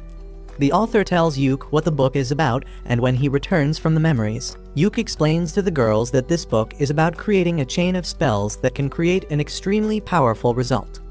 The rest of the girls don't understand what he is talking about, but Rain and the old wizard from Lucen's party realize how powerful the spell is. Yuk asks the old wizard if he is finished with his task, and he replies that the red books contain the history of the Golden City. According to the books, the City of Joy was the capital of a rich and advanced kingdom, but one day, they had to face an event like the culling, so they tried to come up with a way to avoid that. Yuk adds that the magic spell mentioned in the book also aims to deal with the main source of the culling event, instead of just delaying it or evacuating people. The more Yuk talks about the spell in the book, he starts feeling a sharp headache. He tells everyone that they should head out now, and just then, the all-girls party also arrives there. Yuk and Lucent tell them that they are going to retreat now, but then they learn that Zack and his party went deeper into the castle. Yuk decides to leave them alone because they can't stay in this dangerous place any longer, and the leader of the girls' party says that she will stay on guard till Zack returns. With that, Yuk and his girls leave the castle, but he keeps thinking about the magic in the book and how it is connected to the fate of the Golden City. Soon after that, Yuk and others go back to the control room and tell the higher-ups about their discoveries. They explain that the dungeon is actually a real city from a parallel world, whose king wanted to save it from twilight, so he used a special magic to take it across dimensions. However, his magic was imperfect, so he ended up turning all the people in the city into objects. He then puts a ring he got from the monsters on the special device that the scholars made on Rain's request. As Rain activates the device using her magic, it projects a vision of the Golden City. The director asks if the rings found from the monsters are able to display messages in the same way their broadcasting drones work, but Rain denies that theory. Yuk explains that initially, he had the same theory too, but now he has realized that the rings store the information about the people themselves. He explains that King Vorden of the Golden City found that he could not carry humans to another dimension, even with his special magic, so he came up with the golden rings that could turn them into something other than humans. The old wizard says that this crazy idea proves that the king was already under the effect of twilight, and then presents the books he found in the library. He says that King Vorden possessed a special treasure called the One Gold, but they don't exactly know what it could do. Yuk recalls that the Golden Priestess told him that the One Gold was the fruit of the World Tree that could grant any wishes, but it was also something humans were forbidden from even touching. He believes that King Vorden used the One Gold to create the rings and gave them to his people. After that, he tried traveling through the dimensions, but his magic was imperfect, and the people of his city were corrupted and turned into monsters. Yuk says that according to the Golden Priestess, the only way of stopping this tragedy is by defeating the king and destroying the One Gold. The director asks him if he can do it, and Yuk replies that he has to do it at all costs. After that, Yuk and Rain head back to their hotel, when suddenly, a carriage stops in front of them and an ugly balding man comes out of it. He tells Rain that he was looking for her, but she doesn't even know who this creep is. He introduces himself as her Uncle Bran, saying that he is here on the behalf of the head of the Crowder family to take her back with him. Rain gets nervous on hearing this, but Yuk hides her behind him and then tells the man that he has got the wrong person. Bran knows Yuk's identity too, and he tells him to not stand in his way because Rain should go back to her rightful family. Yuk refuses, saying that Rain has no family, and Bran sends his guards to take her away by force. Yuk uses snare and sleep spells on the two guards, knocking them out. Bran gets scared, but he still acts arrogantly, telling Yuk to get aside because Rain's marriage has been fixed to the Prince of Salmuteria. He even gets ready to hit him, but then Yuk asks him for proof that Rain is actually the daughter of the Crowder family. Bran falls silent on hearing this, and Yuk accuses him of trying to kidnap a random girl and then marry her to another country's royalty by pretending that she is their daughter. Bran tells him that even if the girl is not a member of their family, she is going to become a queen, and their family will also benefit greatly from it. He orders Rain to come back to her father, but she activates a magic spell as she tells him that she doesn't want to. She shoots a tiny lightning bolt just above Bran's head, burning what little hair he had on the top of his head and scaring him shitless. He immediately runs away after that, and Rain tells Yuk that they should head home before anyone else comes after them. Meanwhile, Bran runs straight to the second prince of Salmuteria, who asks him where is the bride he ordered. Bran nervously tells him that it will take some time because Rain has got a bad temper after becoming an adventurer. He says that she even shot a lightning bolt at him, and this shocks Prince Masmoda because women can't even leave the house without permission in his country. Anyway, he decides to give Bran some more time because he needs Rain for a special reason. He also tells him to bring all the girls she hangs out with so that she has some friends in his harem. Bran says that it will be difficult, but Masmoda increases the reward by 5 times, and the ugly bastard immediately sets out to get all the girls from Clover for his client. Unaware of this, Yuk and his girls keep forming strategies for their dungeon raid and fooling around in the hot springs. A few days later, it is time for the final mission to destroy the One Gold. But while Yuk and others are discussing the details with the old hag, they receive news that Zack's party kidnapped Rune and took her into the dungeon with them. Everyone panics on hearing this, but Yuk tells them to stay calm because they can solve this problem. He assembles the remaining 2 parties and tells them that they must catch up to Zack's party quickly, and then they can head to the deepest parts of the castle to destroy the One Gold. They rush inside the dungeon with that, but as they enter the 2nd floor, they find a huge number of cocoon monsters waiting for them. The leader of the girls' party tells Yuk that they will handle the monsters and he should go ahead and rescue Rune. Yuk objects, but Lucent tells him that he is their main character in this mission, and he must keep moving ahead to do the most important things while they just back him up. Following his advice, Yuk rushes ahead with Lucent's party while the girls fight the monsters. However, just as they reach the castle gate, they find a horde of monster knights waiting inside. Lucent tells Yuk that his party will handle them and he should go inside to deal with the One Gold. The wizards from Lucent's party begin attacking the monsters to attract their attention, and using this chance, Yuk and his girls slip past them. They reach inside the castle soon, and Neen finds the route that Zack took. She says that he is heading straight to the throne room, which is exactly where Yuk believes the One Gold is.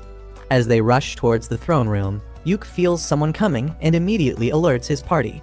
However, it turns out to be Loj. Yuk tells Loj that he learned a lot from the library, including details about him. Turns out that Loj is the son of King Vorden, and Rune is his niece and the king's granddaughter. Loj feels no need to hide things from Yuk now, and he says that his father made a mistake, and Rune is the key to make things right. He wishes Yuk the best of luck and then vanishes, leaving a gold ring behind.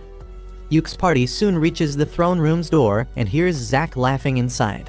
Yuk tells them to get ready to fight, and Silk calls out the book spirit to assist her. With that, they charge inside the room and find Zack and his friends enjoying the loot they found in the royal chamber. They tell Yuk that he is too late because their party conquered the dungeon first. Yuk doesn't care about that and asks where is Rune, but then Marina tells him to look at the end of the room. Yuk is shocked as he sees King Vorden on the throne, and next to him, Rune is lying unconscious on the floor. He gets furious, thinking that Rune is hurt, but Zack tells him to stop being sentimental because she was just a tool to conquer this dungeon. He tells Yuk that he hated his party from the beginning because they are outsiders who don't even belong to this region. However, he also hates Yuk specifically because he is always surrounded by beautiful girls. All of Yuk's girls call Zack a jealous incel and tell him to get a life, which makes him even more angry, and he tells King Vorden to give them more power so they can beat the intruders in his palace. The king listens to him and activates the power of the One Gold, freaking Yuk out as he can't predict what is going to happen next. The king uses the power of the 1 gold and shares it with Zack's party using the golden rings. Yuk panics on seeing them wear the ring and asks if they are stupid to use something so dangerous. Zack mocks him, saying that he is just saying this because he realizes there is no way to win now. He says that the king taught them how to use the rings, and now they can feel the power surging inside them. Yuk feels Persephone's curse mark activating, as he realizes that Zack and his team are using the magic that grants wishes. He asks them if they don't know how dangerous that spell is, but Zack replies that he doesn't care. He orders his team to attack Yuk and his girls, and they immediately charge ahead. However, Yuk's party is also ready to fight. Silk shoots the healer in the knee, bringing him down, and then Neen uses her speed to knock down the wizard. Rain knocks down the thief using a basic spell, and Yuk paralyzes the tank. Zack is shocked to see his friends lose despite powering up, when suddenly, Marina breaks his sword, forcing him to run away. However, he suddenly feels a sharp pain in his body and falls to the ground. The power of the ring starts consuming him, and he begins turning into a monster. All his party members also get affected by the power of the rings and transform into monsters, and Yuk calls the girls back to rework their strategy. He tells them to be careful because their enemies are stronger and more unpredictable now. He then buffs them with his support spells, but that is not enough this time. Zack attacks Marina and pushes her back, but she immediately returns to fight him. On the other side, the fat monster chases after Silk like a total creep, and when her lightning arrows have no effect on it, she freaks out and keeps running. Rain fights against the priest, and even though she is able to damage him with her spells, he regenerates instantly. Meanwhile, Neen gets overwhelmed by the thief of the party, but luckily, Lucent arrives there just in time to protect her. He asks her what the update is, and she tells him about Zack's party using the rings to become monsters. Just then, Lucent's teammates as well as the other party arrive in the room, and he tells them that their job is to hold back the monsters while Yuk rescues Rune and stops the king. The two parties team up to take down the monsters, and Yuk tells his girls that they should rush to help Rune now. They run towards the throne, but King Vorden comes forward to face them. Marina dashes towards him as Yuk enchants her sword. She tries attacking the king with her full strength, but he easily blocks her attack and then pushes her back before hitting her with a powerful magic beam point blank. Marina somehow avoids taking any damage from the attack and charges at the king again. Yuk stacks all the debuffs he can at the king, slowing him down, and Marina manages to push him back. However, using such a great amount of spells puts a lot of stress on Yuk, and he starts bleeding. He tells Marina to keep attacking because he can't keep the king down for long. Suddenly, the snake spirit warns Silk about the king's next attack. She yells at Marina to dodge, but it is too late. The king stabs the ground with his spear, releasing a great burst of energy. Everyone runs away, but Marina gets caught in the attack's range. Silk and Neen keep the king busy with rapid attacks, while Marina gathers her strength back. Neen uses a fire-breathing technique as a smokescreen, and when the king clears the green fumes, he finds Marina dashing towards him. She uses her ultimate move to cut through his weapon and injure him, and Rain declares that she will deal the finishing blow. She begins chanting a tier 7 spell, and Yuk tells the rest of the girls to come back before the spell is activated. They rush to his side just as Rain unleashes her magic and engulfs the king's body in flames. Yuk uses a water spell to prevent the flames from reaching them, and Rain also holds back her power so that she doesn't accidentally burn her own party. Silk summons a water spirit to assist Yuk, who lowers down the water wall and uses a scroll to increase everyone's flame resistance. He then tells Rain that she should stop controlling her power, and she collapses right as she lets the spell work at its full strength. The flames around the king burn even brighter, and Yuk shields all his girls using his magic robe for a few seconds before the flames die down. He then turns around and finds that the king is still clinging on to life, but not for long. As he tries to take a step forward, the king turns into ash, and his ring falls on the ground. Rain is feeling really weak and exhausted now, so Yuk uses his special spell to recharge her mana and then also gives her some mana potions. He then decides to destroy the 1 gold, but Rune tells him to look at the ground. The king's ashes are gathering around the ring, and Yuk realizes that the 1 gold is trying to revive him. He quickly moves towards the ring and uses Persephone's power to break the ring, but that gives him a serious migraine. In the meantime, the remaining 2 parties have also finished dealing with the monsters, and they come upstairs to catch up with Yuk. They look at the 1 gold and say that once they destroy it, all will be over, but Yuk tells them that he has a feeling that they are missing something. the wizard of Lucen's party says that they should let Yuke handle the 1 gold because only a superior red mage like him can destroy it. Lucen says that if they can't help, they should not stay here and bother Yuke either, and the other party's leader agrees with him. She asks Rune to come with them because she must be tired, but she refuses, saying that she will stay back to help Yuke. She says that she is the golden priestess, so she can touch the 1 gold without getting hurt, and Yuke can also do that. However, the rest of them will be exposed to the effects of the twilight if they are present during the process, and they will lose their mind.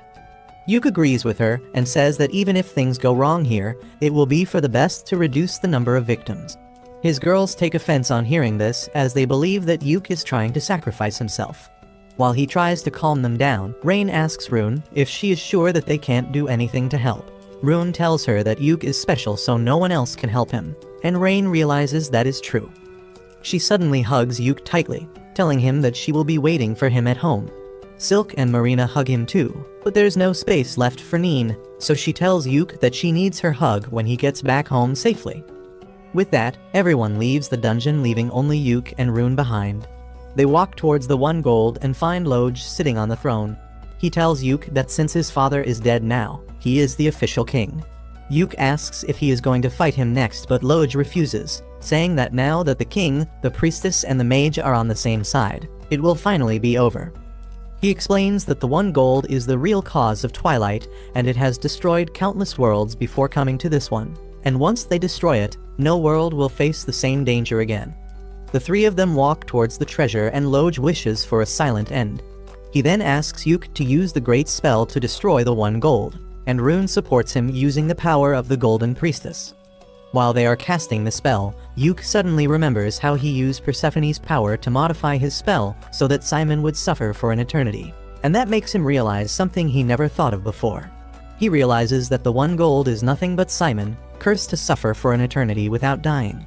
His body kept growing because it could not die, and then it transformed into the 1 gold, traveling through different worlds, sharing his curse of destruction with them. Yuke decides to put an end to Simon's misery and uses the spell to destroy the 1 gold, freeing him from the endless cycle of suffering. As soon as he uses the spell, the 1 gold shatters and the world inside the dungeon starts fading. Everything soon turns completely dark, and Yuke realizes that this dungeon was just an extension of the Infinite Darkness dungeon, which was trying to correct an anomaly within itself. Suddenly, Loj starts vanishing because now there is no need for him to exist in this world. He tells Yuke to take care of Rune for him, and then asks her to live her life freely because he and her parents have always wished for her happiness. He completely vanishes with that, and Yuke asks Rune to come with him because she is a member of his family. Meanwhile, in the real world, Yuke remains missing even days after everyone else returns from the dungeon. One day, the bald guy named Bran corners Rain on the streets again, and she immediately points her staff at him to tell him to go away. Bran is not scared of her this time because he knows her weakness. He asks Rain if she is looking for Yuke and says that he knows something that will help her find him. Rain is curious now, and Bran tells her about an artifact called Seeker's Compass that can detect the location of any object or person. The desperate Rain asks Bran how can she get it, and he tells her that the compass is with Prince Mastoma of Salmuteria, and he can take her to him so that she can negotiate about the compass directly. He tells her that if she succeeds in getting the prince on her good side without offending him, he will give her the compass, but for that, she needs to leave right now. Rain is unsure about that, but Bran tells her that nobles and royals don't have free time like peasants, and if she wants to meet a prince, she must come with him right now. He starts walking away, telling her that she is free to not trust him, but it won't be his fault if she keeps on waiting and Yuke's dead body turns up at the Adventurers Guild.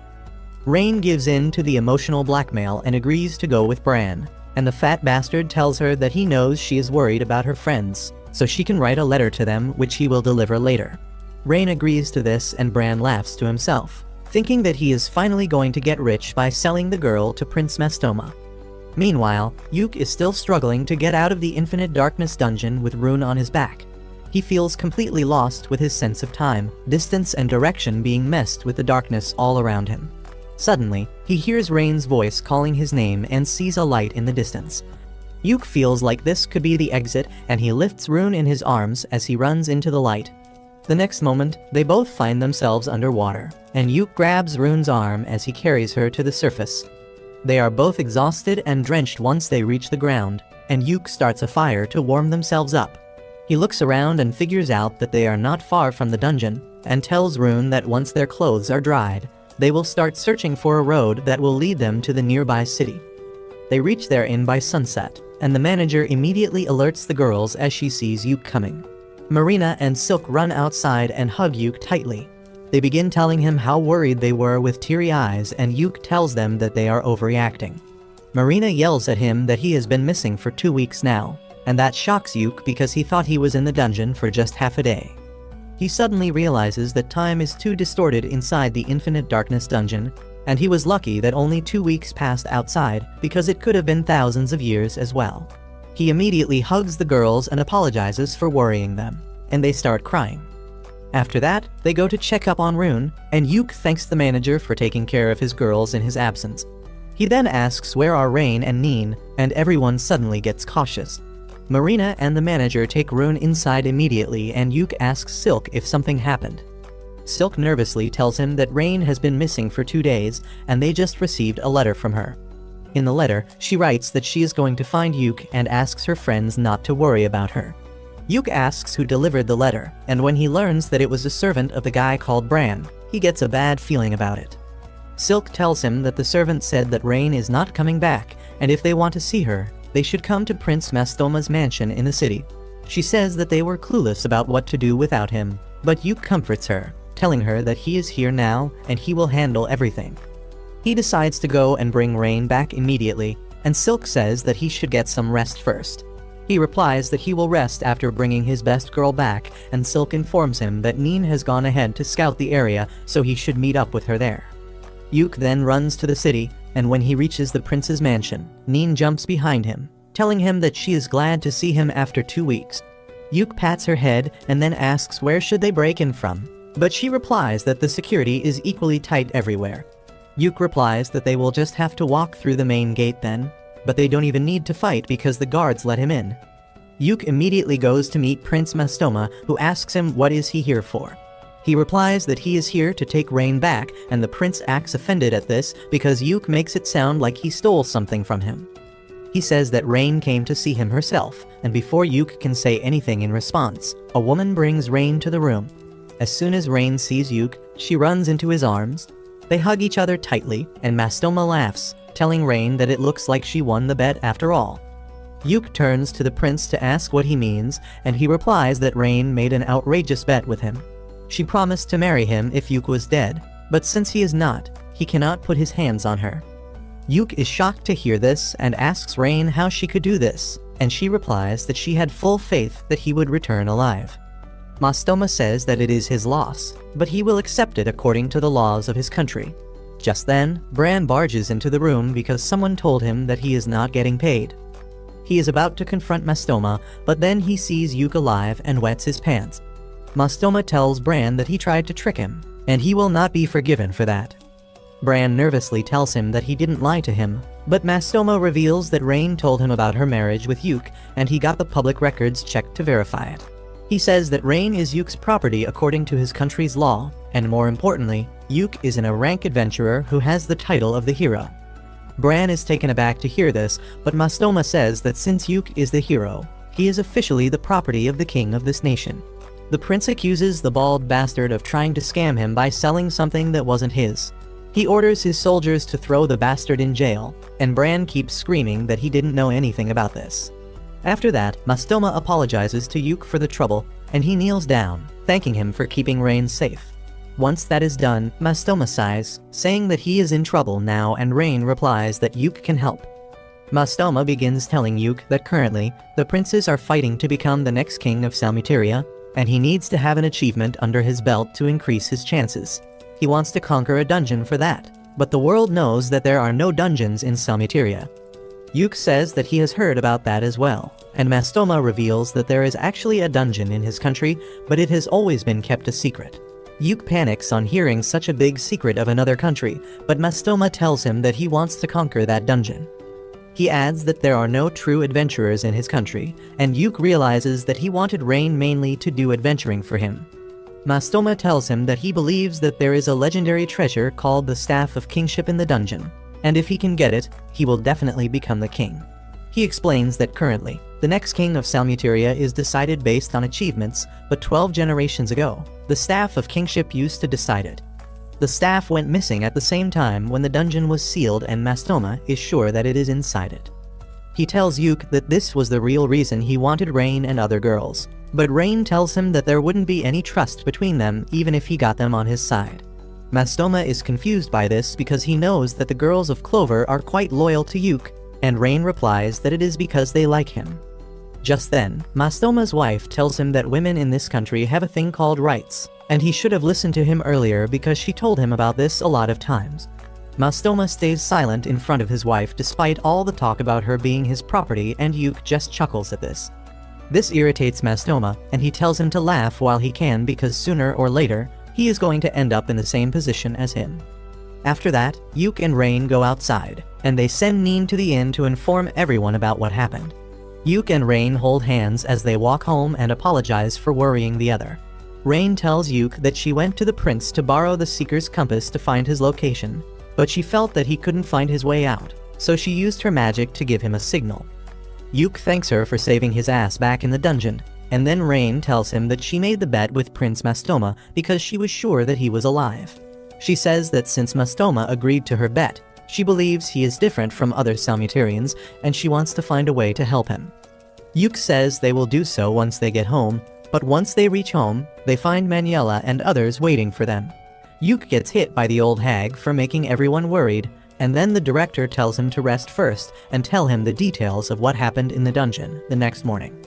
Yuke tells him that he will start compiling a report right away, and everyone lets out a collective sigh because they are worried about his workaholic behavior.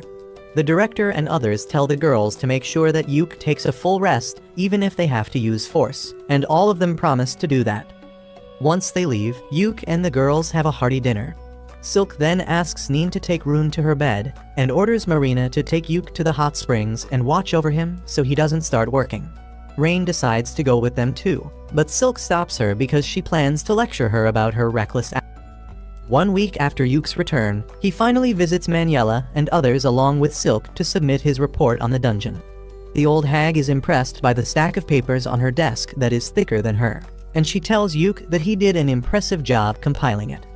Yuke says that he couldn't do it without the help of his girls, but Silk says that all they did was make sure that he wasn't overworking himself.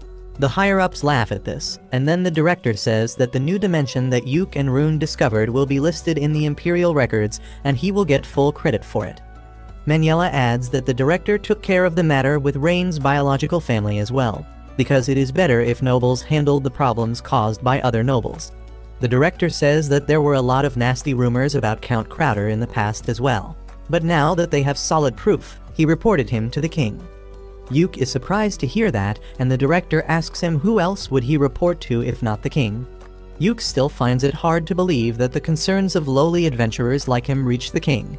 Well, the director tells him to stop underestimating himself because his party is more popular than he thinks.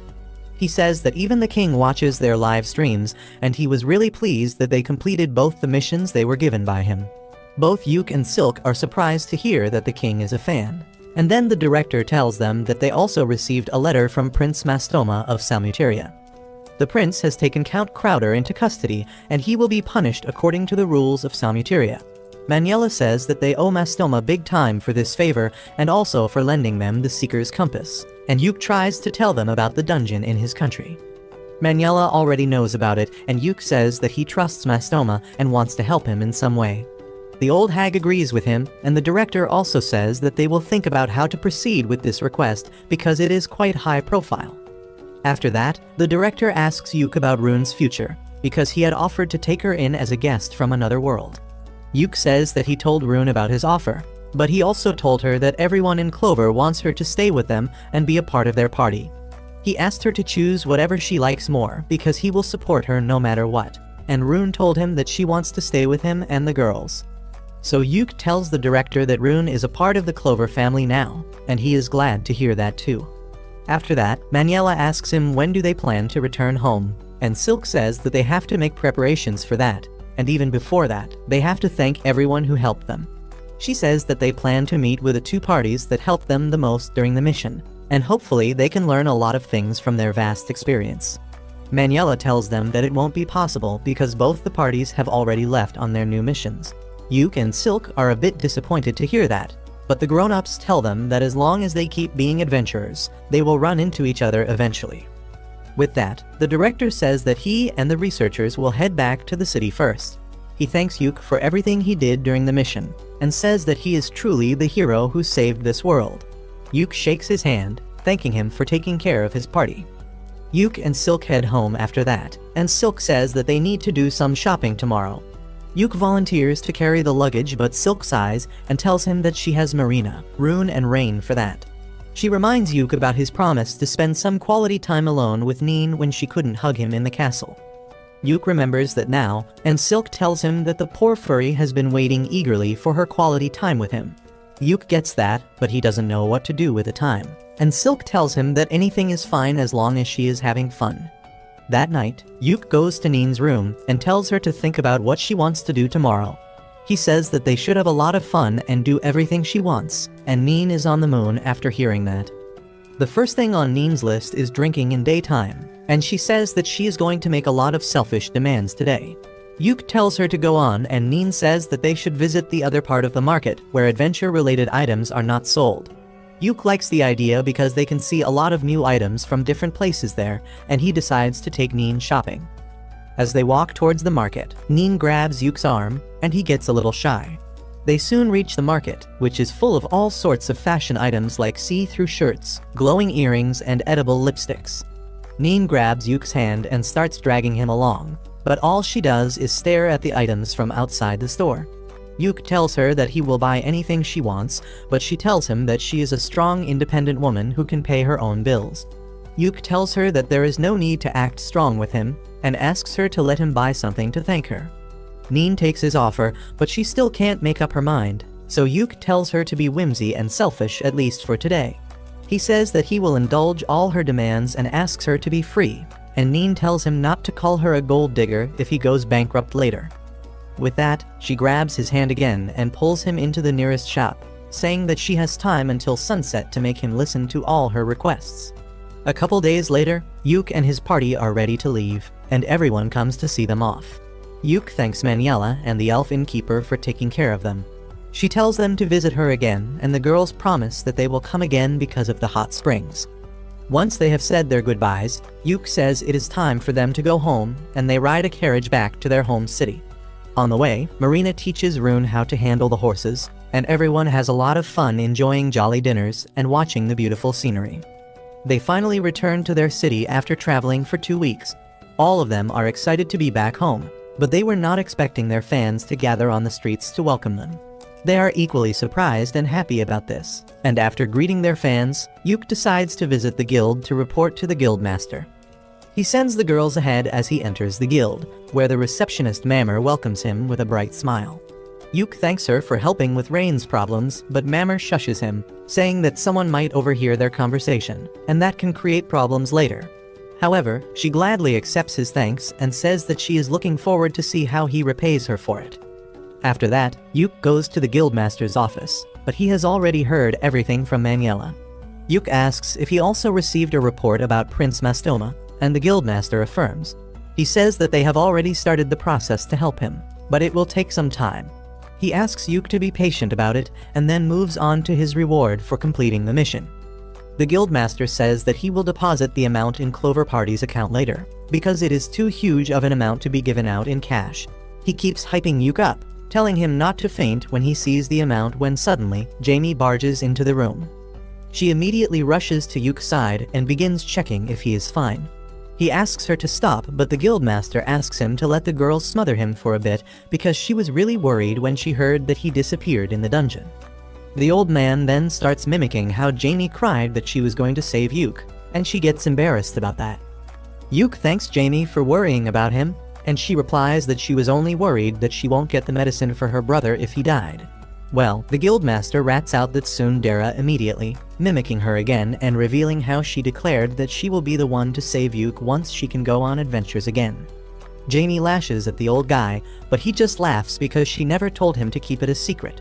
Yuke and Jamie also start laughing, and then she tells him that she managed the Clover House with the real estate agent's help while he was away, and the kitchen is fully stocked right now. Yuke thanks her and then tells her that they will have a party soon to celebrate their successful mission. The guildmaster decides to invite himself to drink some free booze, and Yuke can't say no to him. On the other hand, the girls reach their house where the real estate agent tells them that he fixed a couple of loose doors and leaky taps while they were away, and he also remodeled a room to make it more comfortable for Rune. The girls thank him for looking after their house, and he leaves them to rest. Rune gets really happy that she is going to live here, and just then Yuke returns too. He gathers the girls to give them an important message, saying that they did great on the mission, and now they should rest for a few days before picking up any mission. The girls agree but remind Yuke that he is the one who needs to rest the most. Later, Yuke goes to the rooftop to watch the sunset in silence, but Rain comes there because she can tell that his mind is full of thoughts. He admits that he can't stop thinking about what they should do next, and Rain says this is why one of them needs to babysit him at all times. She then holds his hand and tells him that he is amazing and how he makes everyone around them want to be better. A couple days later, Guildmaster Benwood pays Yuke a visit early in the morning with a mysterious guest, saying that they have some urgent business with him. Yuke welcomes them both in and offers to take the guest's coat. The man thanks him for that, but as soon as he removes his hood, Yuke kneels on the ground because the strange guest is none other than the king. King Vincent tells Yuke to rise up because he is undercover today and there is no need for any formality. Yuke finds it hard to agree to that order, but Benwood also tells him to loosen up, because the king was like his uncle Saga's little brother, which makes them like family too. Anyway, they sit down to talk and Silk comes with tea for their guests. As soon as she sees the king, she freezes in shock, and Yuke tells her that it is a completely understandable reaction. He goes to help her, and then King Vincent tells Silk that he wants her to be a part of their conversation as well because she is the vice leader of the Clover Party. Silk somehow snaps out of her shocked state, and then sits down next to Yuke.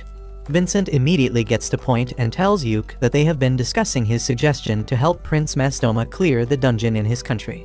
He says that Mastoma also sent him a letter about the same, and he has decided to help him. Yuke thanks Vincent for that, and in response he takes out a small wooden box from his pocket and places it on the table. He tells Yuke that this is the advance payment for his next quest and urges him to open it. Yuke finds a silver brooch with a green gemstone inside the box, which leaves him completely speechless. King Vincent suddenly starts clapping for him, congratulating him for becoming a noble of this kingdom. Benwood also congratulates Yuke, saying that now he is also a dungeon count like him. Silk is still trying to figure out what is happening, and Benwood explains that only the adventurers who have greatest accomplishments in dungeon exploring are given the title of a noble, and now Yuke is one of them. Yuke still can't believe that he has been given the highest possible honor for an adventurer, and he tries to return the brooch, but the king tells him that they don't do that here. He then tells Yuke that he has already talked with the parliament, and they have agreed to send an adventurer party to the dungeon in Salmuteria. The king believes that the new dungeon that Yuke just cleared might have affected the Salmuteria dungeon in some way, and they can't afford to ignore something like that. He says that they are considering the first attempt at exploring the dungeon as a trial, and then lays out some documents on the table. As Yuke reads the documents, he finds that they are about the trials of various streaming devices, and even setting up a temporary adventurer guild in Salmuteria to strengthen the relationship between the two nations. Vincent and Benwood tell him that they could not let him take on Mastoma's request personally because it would create many political problems. That is why they decided to make it a joint operation between the two kingdoms. Vincent adds that the timing was just right for it because Salmuteria had approached their kingdom with an interest in the streaming technology they use. However, if the trials start with a huge scale right off the bat, that may create some problems as well, and therefore, they are going to start it in a remote village under Mastoma's supervision. Vincent explains that the trials will be done in an area called the Death Valley, but since there is no established city there, Mastoma is creating one right now on his request. That means Yuke and his party have to wait for at least 6 months before entering Salmuteria. Vincent says that they have already sent the streaming technology and technicians there to set up the groundwork before the adventurers reach there, but he has one last thing for Yuke. He hands him a letter, and just as Yuke opens it, he stands up from his seat because the letter is a direct order from the king himself. Yuke tells Vincent that he will take the mission, but for that, he wants 6 more of the brooches as his advance payment. The king immediately accepts his demands, and then Yuk signs the contract. A few months later, Yuk and his party gather at a port to ride one of the 3 flying airships in the world. While everyone stares at the magic airship like a kid, Silk turns into a conspiracy theorist who says that something this big can never fly. As Yuk tries to calm her down, Benwood and the receptionist arrive there to bid them farewell. Turns out Benwood is also coming with them to explore the dungeon, and Yuk says that the receptionist Mammer would be more helpful with her skill set. However, Benwood tells them that in case a monster stampede occurs, he will be their best bet. Mammer then gives Yuk the advance payment he asked from the king, and the girls curiously come close to see what is it. Yuk distributes the brooches to all of them, reminding Marina that she asked him to make something matching for all of them, and the king was nice enough to send them some matching jewelry. He gives one to Jamie too, and she is nervous about accepting it because she is not allowed to return to being an adventurer yet. As Benwood hears this, he gives her a letter from the king himself that states that Jamie has been pardoned for her crimes and she can resume adventuring right away. Marina immediately hugs her, and then the other girls also surround her because they are excited about their first adventure with Jamie. She gets emotional on receiving such a response and promises Yuk that she will do her best to support him. Mammer tells her not to worry about her brother because she will take care of him, and Jamie thanks her before boarding the ship with the rest of her party. While everyone says bye to Mammer, Silk tightly clings to Yuk because she is terrified of riding a flying ship. As the ship sails off, Yuk asks her to open her eyes because this is a once-in-a-lifetime experience. Silk still doesn't have enough courage to open her eyes, and then the captain gives the order to launch the ship into the air. As soon as he says the words, the ship's magic channel is activated, and it springs into the sky, gently floating ahead. Soon after that, Silk also calms down, and as she joins the girls to see the view, the researcher Bodeman comes to see Yuk. Yuk says that he didn't know Bodeman would be with them too, and he replies that he is in charge of setting up the streaming devices. Yuk offers to help him with that, and Bodeman is glad to accept his offer. He then says that the king made quite a bold decision this time, and Rain asks the guys what they are talking about.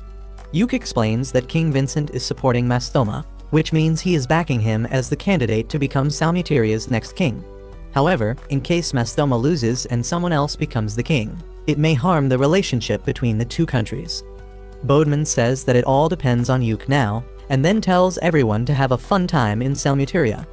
Later that night, Yuk goes to the room where all the girls are staying and tells them that there is something they might need to know about the brooch. He nervously says that while they are a matching accessory for the Clover Party, they also mean that all the girls are his property. He tries to explain it so that he doesn't sound like a misogynist piece of shit, and says that in Salmuteria, women are considered to be the property of men. He says that the brooches will tell everyone that they belong to him, and the men in Salmuteria will not mess with them. He asks them to bear with it, even if the idea disgusts them, but the girls have no problem at all. Rune suddenly asks if this means that they are all Yuk's wives, and the other girls jump on the bandwagon without wasting any time. Yuk, however, gets flustered and tells them that they can refuse if they want, and the girls pity him because he doesn't realize that all of them will let him put a baby in them right now. However, they don't tell him their true intentions as well, so it is also their fault that he is so clueless. Rain then asks Yuk if they should call him darling since they are pretending to be married, and his incel heart almost gives out on hearing that.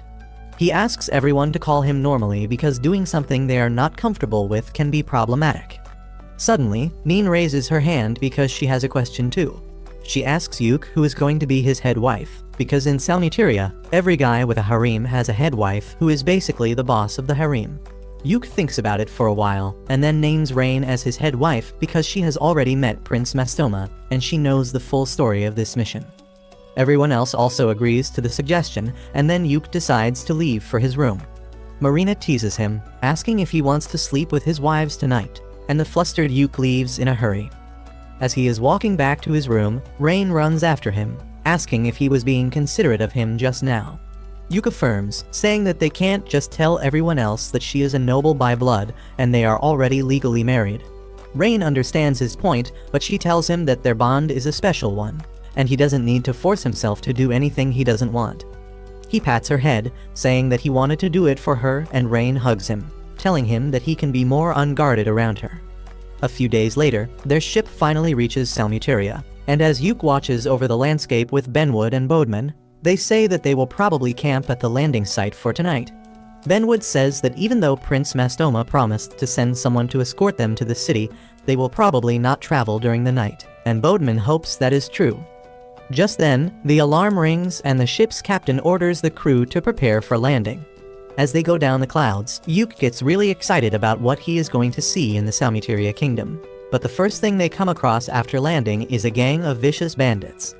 Yuke remarks that the timing of the bandits is quite suspicious, as if they already knew about them. Benwood agrees with him too, and he cracks his knuckles, saying that they should beat up the bandits to learn who sent them here. Yuke and his girls also draw their weapons to fight, and then the bandits charge at them furiously. Soon after they are done beating the bandits, Mastoma arrives there personally to welcome Yuke's team. As Yuke kneels to greet him, Mastoma says that the bridge leading to this place was badly damaged, so he had to arrange for a boat, and they got late because of that. He then asks Yuke to get up because he doesn't want any formality between them, and says that they should talk as equals. Yuke nervously says that he can't do that, but Mastoma simply lifts him up, refusing his refusal. He then thanks him for his efforts in convincing the king of Welmelia to explore the dungeon, but Yuke says that he is just repaying the favor. With that, they turn their attention to the captured bandits, and Yuke asks the prince if he knows anything about them. He replies that they might have been sent by his elder brother Rafuma, who is really desperate to win the battle for the crown. Mastoma talks about how his brother has tried to kill him many times before, but he always survived and beat him at his own game. He orders his men to take the bandits away and start interrogating them, and then warns Yuke to be more careful from now on. Yuke asks him if he can tell Benwood and others about Prince Rafuma being behind the attack, and Mastoma has no problem. After that, Mastoma again returns to the topic of Yuke being too formal with him. But then his wife steps in and translates what he actually means. She tells Yuke that her husband wants to be friends with him, and then tells Mastoma that he needs to be the one to initiate things given the power dynamics between them. Mastoma takes her advice seriously and immediately gets chummy with Yuke, telling him to call him by his name. Yuke panics, wondering how he should react to this situation, but just then Rain comes there and tells him to take Mastoma's offer. Rain starts catching up with Mastoma and his wife Marge, and after that Marge asks Yuke to be friends with her husband because she finds him quite cute when he makes an effort to connect with other people. After being pressured so many times, Yuke finally folds and agrees to be friends with Mastoma despite the difference in their status. With that, Mastoma tells Yuke that they should depart to the town called Rajo he built for them. Rain realizes that the word Rajo means hope in Salmutarian, and Mastoma tells her that Yuke's party is the hope for this country's new future. It takes them 2 days to reach the mountain town of Rajo, and they receive a grand welcome from the people living there. Everyone is amazed to see a town carved out of a mountain, and Mastoma feels proud on hearing them praise him. Soon after that, they reach the adventurer guild of the town, and Mastoma tells Benwood and Yuke to tell him if they need anything. Benwood immediately takes the offer and tells him to bring him the finest alcohol he has, and Mastoma is happy to fulfill his request. The two of them seem to hit it off immediately, but Yuke remains nervous the entire time. Next, Mastoma takes Yuke and his girls to a big and luxurious mansion, but Yuke asks him what is this for. Mastoma sighs and calls him an idiot sandwich for not realizing it, and then reveals that this is going to be the personal mansion of the ambassador of the Welmelian adventurers, and that is none other than Yuke. Everyone freaks out on hearing that, and only after that they notice that a banner with Yuke's name and title was hanging over the building all along. He says that this is too much for him, but Mastoma tells him that he needs to show off a little, because he is not just an ordinary person. He reminds Yuke that he is a noble from another country with 5 wives, and an adventurer with the title of hero. On top of that, he is also the friend of a prince of Salmuteria, and if he stays in a cheap place, some people will start talking shit about him behind his back. Yuke realizes that Mastoma wants to show his country that he is serious by giving this mansion to him as a gift, and he decides to accept it. At night, Yuke and Silk sit on a bench behind the mansion, sipping wine while staring at the night sky. Silk says that she was really thrilled earlier, but now she is feeling quite calm. Yuke tells her that they need to wait till the guild building is completely functional to proceed with their mission, but he doesn't want to sit idly. Silk suggests that they should check the market tomorrow to see the type of stuff they sell here. Yuke agrees with her and says that after that, they should learn more about the geography of this place and the type of monsters found nearby. Silk says that Mastoma told them that he knows the way to the dungeon, and they should check it out in advance as well. Yuk then asks her where the other girls are, and Silk replies that they fell asleep as soon as they hit the soft beds. Yuk then starts talking about the stars, and Silk tells him that the night sky looks different in her hometown. Yuk is curious if Silk misses her home, and she replies that she doesn't really miss it because she has him and the other girls here, but she feels nostalgic sometimes. She says that she wants to go there soon, and Yuk says that he wants to see the place too. Silk tells him that humans are not really welcome there, but she will try to get him a pass once they complete this mission. A couple days after that, the work at the guild building is finished, and Mastoma tells Yuk's party about the dungeon.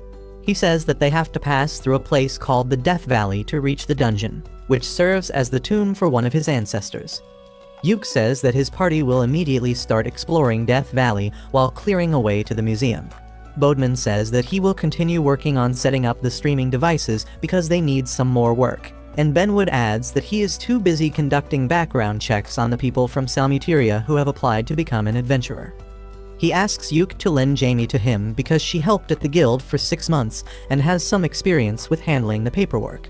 Since Jamie is fine with it, Yuk gives his permission to let her work at the guild, and he also tells Rune to stay behind and help Jamie till they need her help out in the field. Soon after that, Yuk leads his party into Death Valley, and he immediately realizes how it got its name.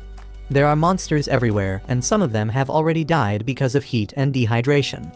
The layout of the valley is really confusing as well, and there are no areas that are marked safe from monsters. As Yuk tries to make sense of the map, Silk warns him that something is wrong with this place because the spirit energy is really off here. That means that the Death Valley is an unstable place, and Yuk thinks that it is because of the dungeon disturbing the spirit energy. He fears that there might be a dungeon overflow or a stampede at this rate, and suddenly, the curse mark on his face activates. Rain asks him what should they do if the seal on the dungeon has worn off, and Yuk replies that they will have to inform Mastoma first before taking any action.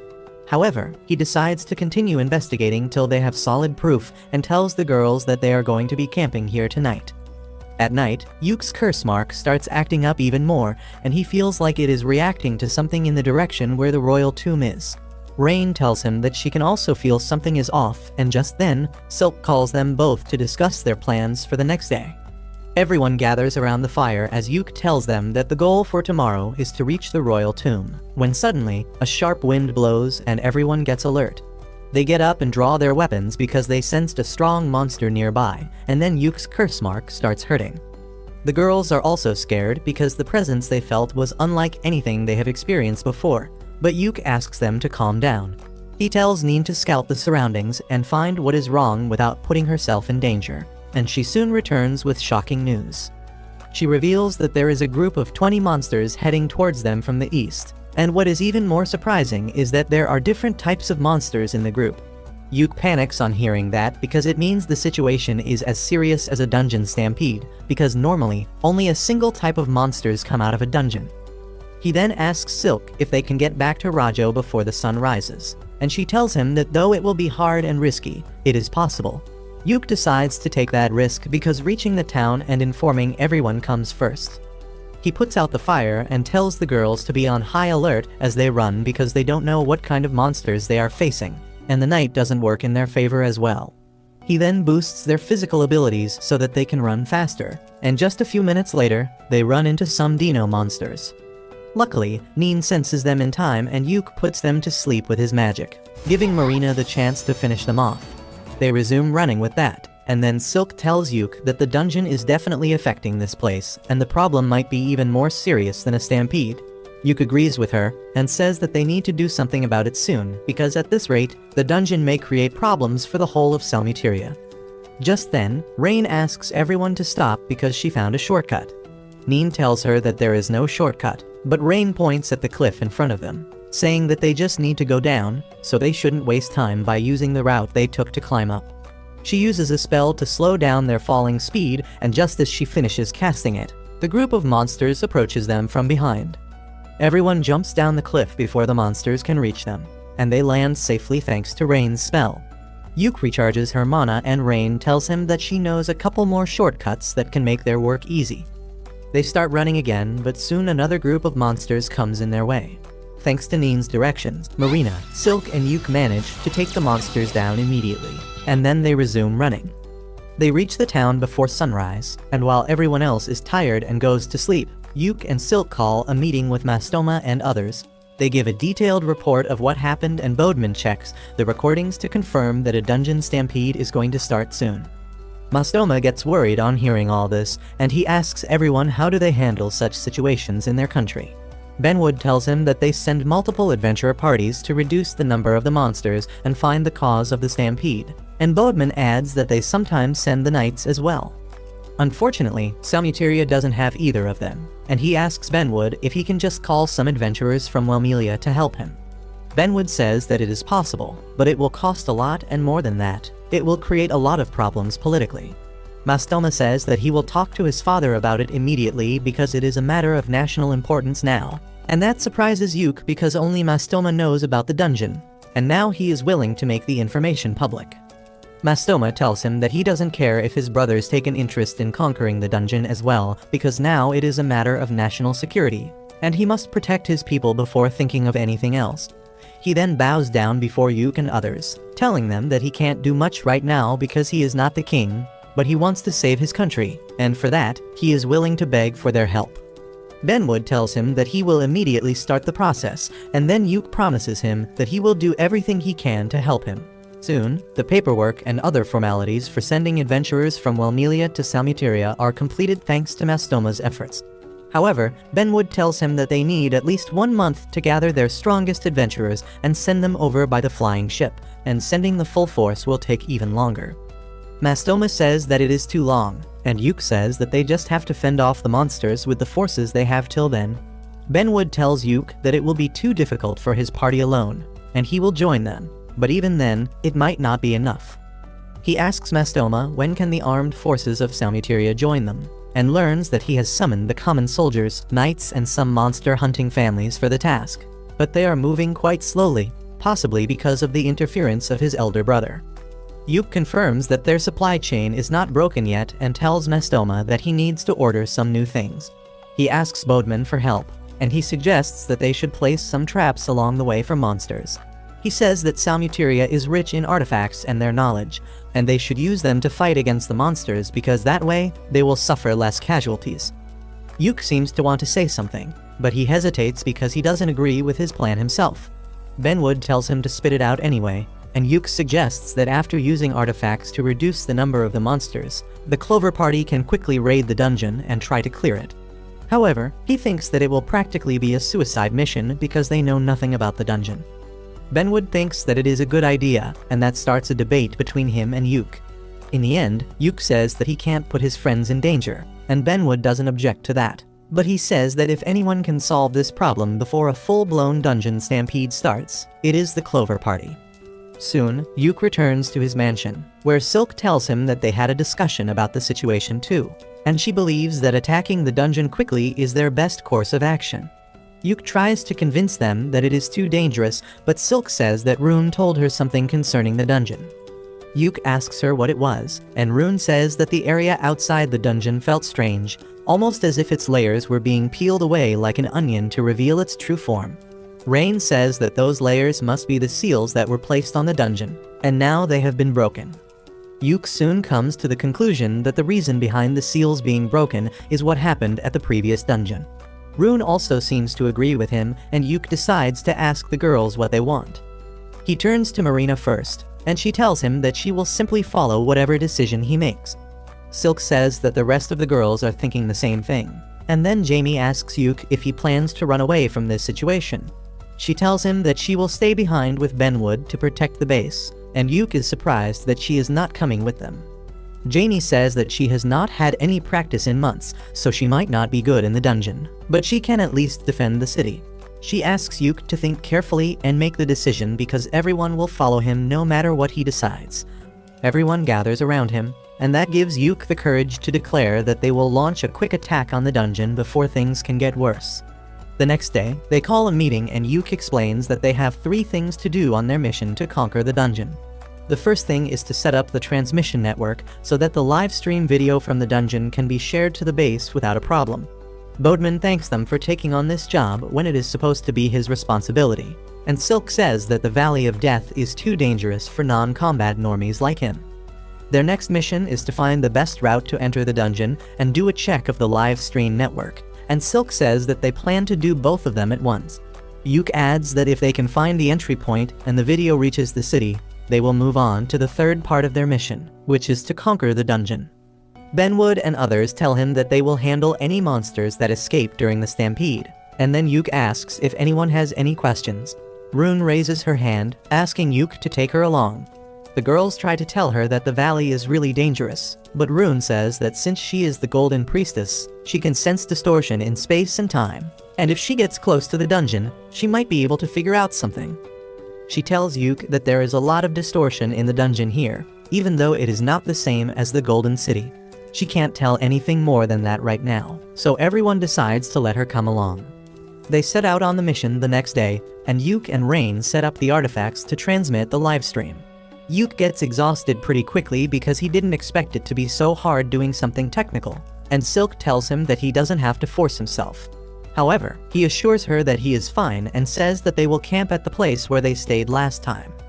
He then goes to talk to Marina, who tells Yuk that she is feeling really anxious for some reason. Yuk hugs her to comfort her, but then suddenly, he starts feeling unwell. He falls to his knees and the girls immediately surround him. Rain realizes that his mana is disbalanced, and she helps him regain control by making him take deep breaths.